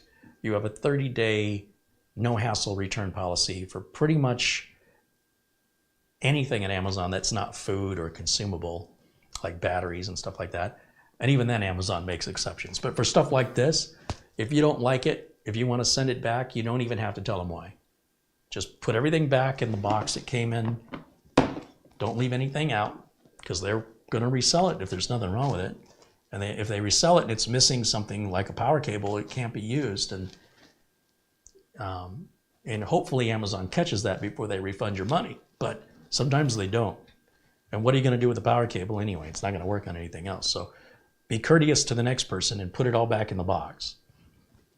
And then the returns are free. They don't cost anything to ship it back. So there's no risk. And if you decide to buy one, please let us know which make and model you went with, and if you're happy with it or not, and why. I'd love to hear from real users, not just a reviewer simulating real world. I want to know, in the real world, would you recommend it, and why? Or not, and why? And how long have you had it? Yeah, I think that's more useful to other users than a reviewer's review is.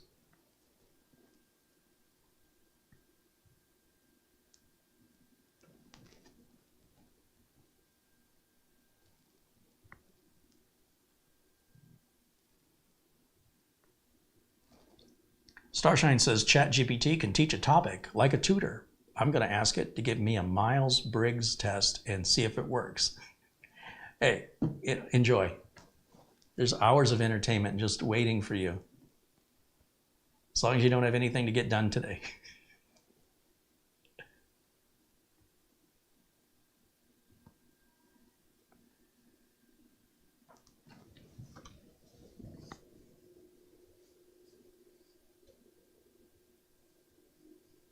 Bob R. said the Briggs test is copyrighted, so ChatGPT may not be able to do that. FSD27 in the chat says he got the 8 gig RAM, 256 gig solid state drive version of the mini PC, but he's only used it for a couple hours. Well, if you're not hating it right out of the box, that's a good start, isn't it? Chris wants to know in the chat, Carey, I'd like to hear your thoughts about buying a known, good, older i5-based PC around $75 versus something like the AK1 that I have here. I know many people who cannot even afford a $200 PC. Well, I mean, you say i5, but there's 15 generations of i5s, 25 generations of i5s. I don't know which i5 you mean. If you're looking at a computer that is not an 8th gen or newer Intel CPU, then you will not be Windows 11 compliant. And if all you need is something to get you by until the end of 2025, then you can buy an off-lease PC for $100. So if we go to, let me show you something here. You just got to have reasonable expectations. If you want to get 8th gen or newer, you're going to be spending around $200 on an off-lease business computer. It's very reasonable. And you're going to get twice as much time. You're going to get 6 years out of it instead of 3 or 2.5. Let me go back over to this computer and let's try something. Let's go to full screen over here. And let's go to Amazon. Let's do this. Let's go to YouTube again because I want to show you something. We'll go to YouTube and we're going to look up Carey Holzman, all one word. If I can spell it right. And that's me. Oh, well, heck, I could have just clicked on today's video, couldn't I? There's today's video. So this is going to be delayed. I'm going to pause it because I don't need to look at it. And right down here it says show more. I'm going to scroll down and it says everything you see in my videos is available for purchase via Amazon. So we're going to click on that. That's going to take us to my Amazon store. And there's a couple of different stores here. One is called Deals Now. One is called Production Equipment I Want. That's if somebody wants to contribute to the studio, but they don't necessarily want to send money. These are things I want for the studio. This is called Equipment and Tools That I Use. So that's going to be my keyboards and my screwdrivers and my lights. All that is in here. You'll see there's 129 items. This one has 11 items. This one has 13 items. This one I'm changing a couple times a week. And then these are just reviews I've done on Amazon. So it's just these first 3 boxes.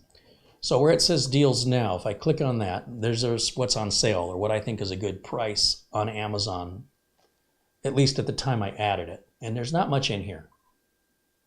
You know, $16.99 for a Wi-Fi adapter that plugs into USB, $30 for a PCI Wi-Fi adapter that's also Bluetooth and Wi-Fi 6. It's a good deal. How about a 4 terabyte NVMe drive for $221? That's super inexpensive for 4 terabytes. How about 128 gigs of RAM that's all RGB'd out with Trident Royal? That used to be 500 and change, 5 something, and now it's 369. Anyway, so you see this HP Elite Desk 65 watt G2 Business Mini Desktop PC, $99.99. We'll click on that. And this is a business computer. It's the Elite Desk from HP. It's the G2. It's an i5, and that first number tells you what generation that it is. So if it was a 7500, an 8500, a 9500, a 10500, 11500, 12500, 13500, the price goes up accordingly. So every generation is approximately another year. We're at 13th gen now. So 6th gen minus 6 minus 13 is 7. So this is about 7 years old. But it's a business machine. And it's got USB 3 on the front. It's got a Type-C. It's got a headphone jack. And it's got a headset jack on the front. And then on the back,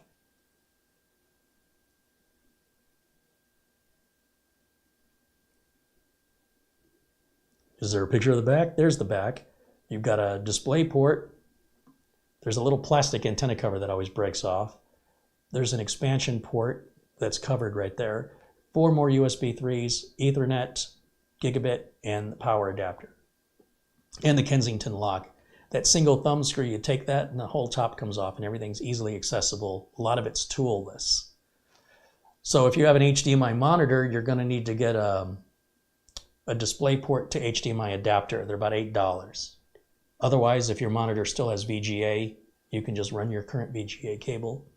Or if your monitor supports DisplayPort, that's fine. But a lot of people want to plug this into a TV and you need to get the $8 cable. So now you're at $108, right? But this has Wi-Fi and Bluetooth on it, and it's Windows 10. It is not a Windows 11 compatible computer. It's only a quad core, but it is an i5, 6th generation, which goes up to 3.1 gigahertz with only 8 gigs of DDR4 RAM and only a 256 gig SSD. But it's fast and it's quiet and it's built like a tank. Now, come the end of 2025, even though that computer's still going to work, the operating system will no longer be able to secure you, nor can any antivirus or PC security software adequately secure you after that. Now you either need to put Chrome OS or Linux on it, or replace it with something newer. Now, if we look at what the new ones cost, if we go to HP's website, just out of curiosity, and we click on, let's shop for PCs. We want business desktops. That's considered a desktop, even though it's tiny. Here's a modern one. I want you to see how much these sell for. Now, this is an 11. This is Windows 11 using a Celeron processor or a 12th gen, and they start like the very bottom of the barrel is $829. Good luck. It's going to be stripped down at that price. This is more realistic, $1492. Let's view the details on this one.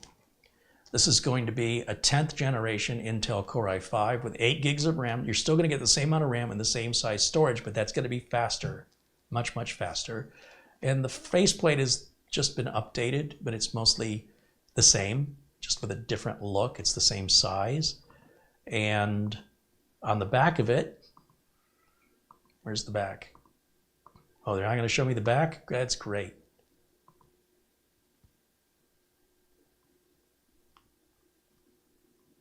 Here's one, it shows $649. What are we going to get for $649? I don't see one. Oh, here. $650 is going to get you a Core i3 12th generation, which goes up to 4.1 gigahertz, but it's only an i3. And is that going to come with Wi-Fi? I don't think that comes with Wi-Fi. So you'd have to add that separately, still at 8 gigs. Now you can bump these things up, but you're going to keep adding money to it, right? Anyway, the point I'm trying to make is in about 4 years, many of these will be off-lease computers. In fact, by the end of 2025, the off-lease computers will at least be 8th or 9th gen. They're all going to be Windows 11 compatible at that point. So in theory, this is just in theory based on my experience in the industry, if you were to buy this computer right here for $99, you're good until the end of 2025. At the end of 2025, I will likely have a link to the same computer, but with an 8th generation CPU that's i5 or newer, maybe 9th gen, maybe 10th gen at the same price. Right now, if you want to get an 8th gen, it's going to cost you at least twice as much, at least $200 for an off-lease 8th gen. So then you don't have to worry about Windows 11. When Windows 10 support ends, you're already good to go. So if you're hoping that you just need to get by for a couple of years, and yet things don't work out, and now you're at the end of 2025 using the same computer, I would come back here and say, what do you recommend for a Windows 11 off-lease computer? And I will have a page just like this, showing an off-lease computer that's 6 years old, nearly 3 years from now, which will be selling for likely a third of the price it's selling for today, maybe even less, because it'll be used in more or less, you know, obsolete from a manufacturer's perspective. They don't want to support it. And that's the other thing. If you buy one of these, they have a 3-year warranty when they're new. So you can find some used ones on eBay that still have a year warranty left on them, but not at $100. Like if we go to eBay and we type in HP Elite Desk Mini, and then we sort by price, lowest plus shipping first, you're going to see people wanting an extravagant amount of money for something that's worth far less than it really is. And you're going to find every once in a while somebody who doesn't realize the value of what they're selling. Now, you go, wow, that's only $49. Yeah, but it doesn't have a CPU, it doesn't have any RAM, it doesn't have any hard drive, and it doesn't have any operating system or an AC adapter. Now, you can buy an i5 6500T processor for about $28, and then you can buy the RAM for a few dollars, and you can buy a drive for a few dollars, and then you can buy the OS, and then the AC adapters at $13. You're going to be at about $150 when you're done. So that's no deal. So we scroll through these, and we're all sorted by price. Now, some of these are bids, and some of these are buy it now. So for $71.99, buy it now, we're going to get a 4th gen. Now, to me, that's too old. I'm not going to take anything less than a 6th right now in 2023. If it's anything older than a 6th gen Intel, it can go in the trash heap. It can go into the recycle bin. I'm not interested. Also, some of these do have Wi-Fi, some of them don't. Some of these have 256 gig. Some of these are mechanical hard drives and not solid state drives. So the cheaper you're paying, don't think, oh my gosh, this is a bargain. And you might be right occasionally, but for the most part, these sellers know exactly what they're selling, and they have an idea of what they're selling for. So this one is $75, is a 6th gen i5 with 128 gig SSD, but I do not believe this has Wi-Fi or Bluetooth. That's going to cost you about $20 to add. So now you're at $95, right? You're pretty much right back where we were at the $99, only you're going to have to do more legwork. This is obviously a professional refurbisher because they have more than 10 of these available, and it's a buy it now at $74.99, and it's going to ship from Idaho. And you don't get the Amazon guarantee, and you don't get the fast Amazon free shipping right here. Sometimes they charge for shipping. These guys are giving you free shipping. Overall, it's a fair price for what you're getting, and if you don't need Wi-Fi or Bluetooth. It's also a very small amount of storage. If you go to upgrade that storage later, you'll be getting closer and closer. If you need the DisplayPort to HDMI adapter and you want to double the space from 128 gig to 256 gig, you're going to be approaching $150, which would have been cheaper if you'd have just bought it that way to begin with. So you got to be careful what you're buying on eBay, because some places will not take returns. Some places aren't going to include the power adapter, or they may not include a critical part of the components of the system that you need. So you've got to read the details. The great thing is when you go to Amazon is that you have that peace of mind that you can return it. So Deals Now is where I'm going to throw all this stuff. So whether or not you want to get something brand new that supports Windows 11, something like the little Ace Magician or the Kamrui PC, this company TrigKey, I'm going to try and get some of their products in here that might offer you some peace of mind. On the other hand, if you can't afford it, you can't afford it, right? And you just got to get what you got to get. Beggars can't be choosers, as the expression goes. And it's up to you if you want to buy something new with a warranty that supports Windows 11 right now, even though you don't need it yet. Or if you want to get something ultra inexpensive. But really, when you discount these, like if you look at this TrigKey, and you notice there's a $51 coupon, that brings that down to $148. So now you're only $48 more than that off-lease business computer. And this supports 4K. You're still dealing with the same amount of RAM. In this case, we're getting 256 instead of 128. We've got Windows 11 Pro instead of Windows 10. And we're using a 12th generation, basically Celeron N95 versus an i5. Which one's better? That's a tough call depending on what your demands are. This is new and cheap. It was never worth a lot of money. The i5, the Elite desk I showed you, was worth much more. So would you rather have bought something that was once worth 4 times or 8 times what you're paying for it? Or would you rather buy something that's worth exactly what you paid for it and it was never worth more than that?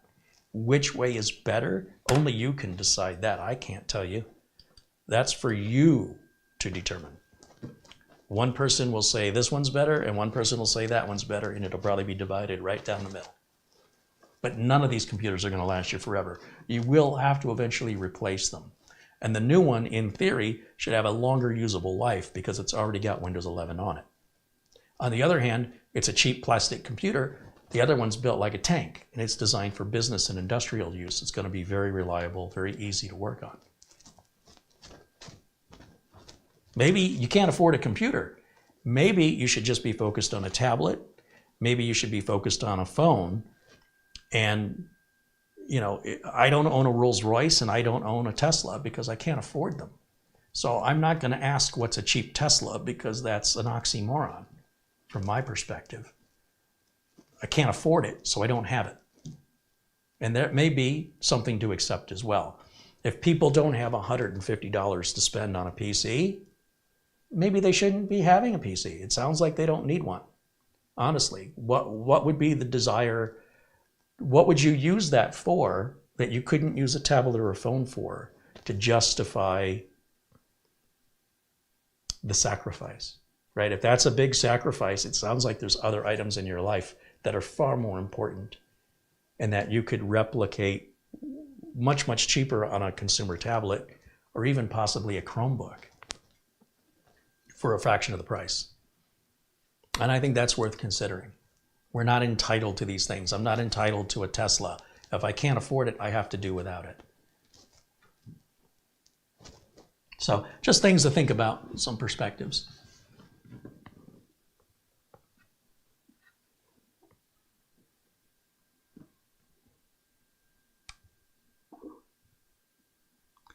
Carey says you could give yourself a root canal, but it's not advisable. I don't know many dentists who use themselves for their dental work.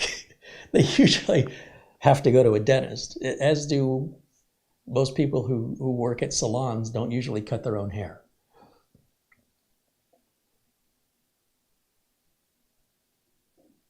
All right, we've been on quite a while here, and while I've very much deviated from the focus on this review, it's a very simple entry-level machine at a very aggressive price point.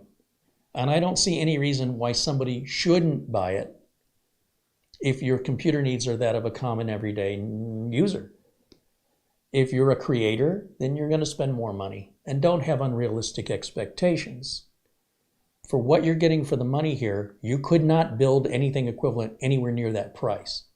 As I've already demonstrated, the Windows 11 Pro, if you bought it from Microsoft, that is $199 just for the software. So here you're getting that plus the case, plus the power supply, plus the RAM, plus the storage, plus the motherboard, plus the CPU, plus the cooler, plus the Wi-Fi, plus the Bluetooth, plus the power adapter. Did I say power supply? It's hard to expect a whole lot for so little. Like that's over and above a value for the dollar. It's not a rocket ship. It's not a flagship product. This is meant to be an approachable, achievable, affordable product that most people can afford. Most people pay more than that for their internet and television bill every month. At least here in Phoenix, it's over, for most people, I think it's over $200 a month. And that doesn't include your cell phone, your monthly cell phone bill. And we're not going to talk about electricity and water. And we're not going to talk about other expenses that we all have that are absolutely critical, right? We have to have car insurance for you to have a car, and you got to put gas in it. And, we've got to eat. So if at the end of that, you can't clamor together $100, I wouldn't advise you to buy one. It doesn't sound like that would be ideal.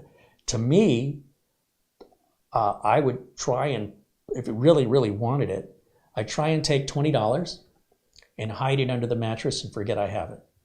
And I would try and do that as often as I possibly could. And it's going to suck when you don't have much to take a piece of it and hide it from yourself as though you spent it on something. And before you know it, you should have $100. Really shouldn't take very long. Even if it took you 5 months to put away $20 a month, I know you could. If you could find something around the house you could sell on Craigslist, just get rid of it, you could probably get there even faster. If you're willing to sacrifice, if you want something bad enough, get rid of something you've got now that you're willing to go without, and you'll get it faster. On the other hand, if you want it all, but you can't afford it, start saving for it. Save as much as you can. If you can only save $5 a month, save it. Forget you have it. Stick the money somewhere where you won't see it. And before you know it, a year goes by, and you're like, oh my gosh, how much money do I have now? Oh, well, that's going to be like $60 if it's just $5 a month. You're halfway there. And then by the time you have that 120, let's say, another year later, if all you're doing is putting away $5 a month, the off-lease computers will be a year newer or 2 years newer than what's being offered today at that price. So there's a benefit to you. But if you're willing to sacrifice for what you truly want, then nothing's stopping you from getting it but you. If you're not willing to sacrifice for it, then you probably don't really want it. I've learned that. I don't have everything I want. And again, I wouldn't have anywhere to put it. But nonetheless, like I've never been to Hawaii. I've never been to Europe. I can't afford that. I'd love to go, but I don't want to go so badly as to sacrifice giving up new computer equipment I want, or to sacrifice driving a nice car, but it doesn't have to be an extravagant car, but something under warranty that's reliable. Yeah, it's not a jalopy that's falling apart. I'm stressed out. Is it going to start today? Is it leaving stains in my driveway? So I've always taken the approach of what is attainable to me. And at the end of the day, anything I set my mind to is attainable. It just means everything else has to be sacrificed for the most part, except for the bare minimum. And if you've got that attitude, you'll get what you truly want in life. Not necessarily what you want, but what you truly want. Because what you truly want, you will sacrifice for. And if pulling together $100 is hard for you, then you can come up with ways to earn money if that's what motivates you to do it. There's no disability that exists that can prevent you from earning a living with a keyboard in front of you. Whether you're selling something on eBay or you're starting a blog, if you're, it's all up to your creativity to go out there and present something that has the ability to earn you a little extra money. And it's, some people are just not going to do it. They just can't be bothered, but they still want stuff. well, I can't help you. You know, you're going to have to put some effort into it. And if you're not willing to, then you'll take what you get and you'll be lucky to have it, right? That's what my parents would have told me. Yeah, life can be tough, man. But also, seriously, consider that a PC isn't necessarily the best answer anyway, because if that's your lifestyle, then you likely don't need the PC. You likely will be fine with a tablet or a Chromebook, which are far, far cheaper. And you can get a brand new Kindle for, you know, fairly inexpensively and, you know, have a much bigger screen than a phone has. And it's very quick. It's very responsive. And you can watch videos on it and you can play games on it and you can check your emails and do all that stuff on there. So think about it. That's why all of these different products exist. It's to fulfill the needs and the budgets of the individuals. You think how I feel every time I see a Tesla drive by. Ooh, it stings. One day.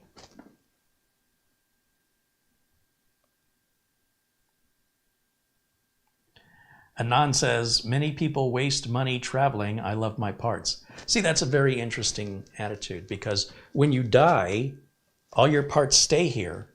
You don't take those with you. But when you travel, you gain life experience. It's something no one will ever steal from you. And I would argue that traveling is a far better investment than all this computer stuff.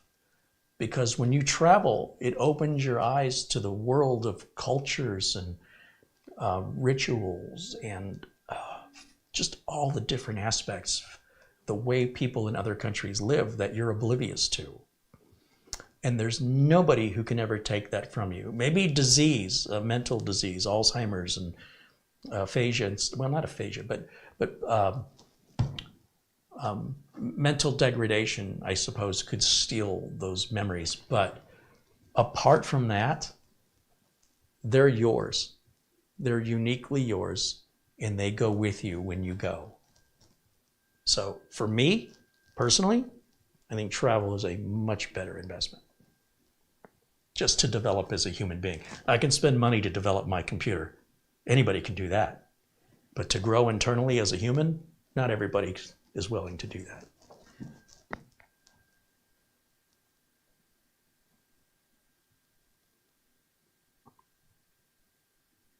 Roy says, I've driven a semi for 30 years. That's enough traveling for me.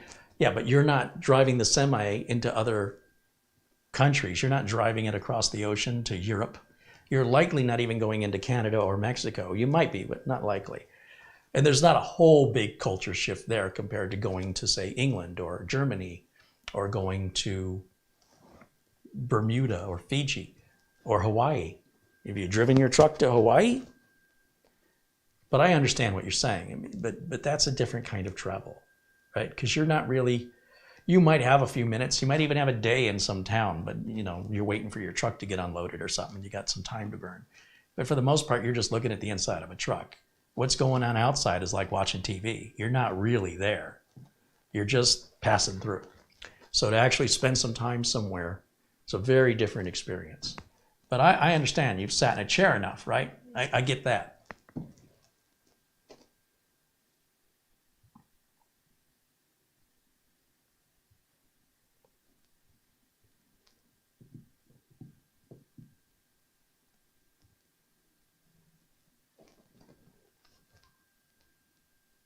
All right, I think that will wrap it up for today. Unless anybody has any specific questions about this specific machine, I don't know that we have any more to cover. I've gone far above and beyond what I intended to do today, but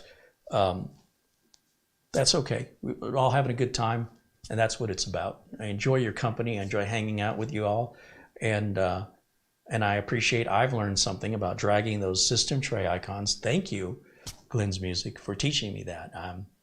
That is one I will be using a lot of as I start getting more and more acquainted with Windows 11. And I had no idea. I wouldn't even know to search for that. You know what I mean? Because I didn't know that was a thing. It's never existed in any other version of Windows before. And I haven't heard anybody mention it. So, namaste.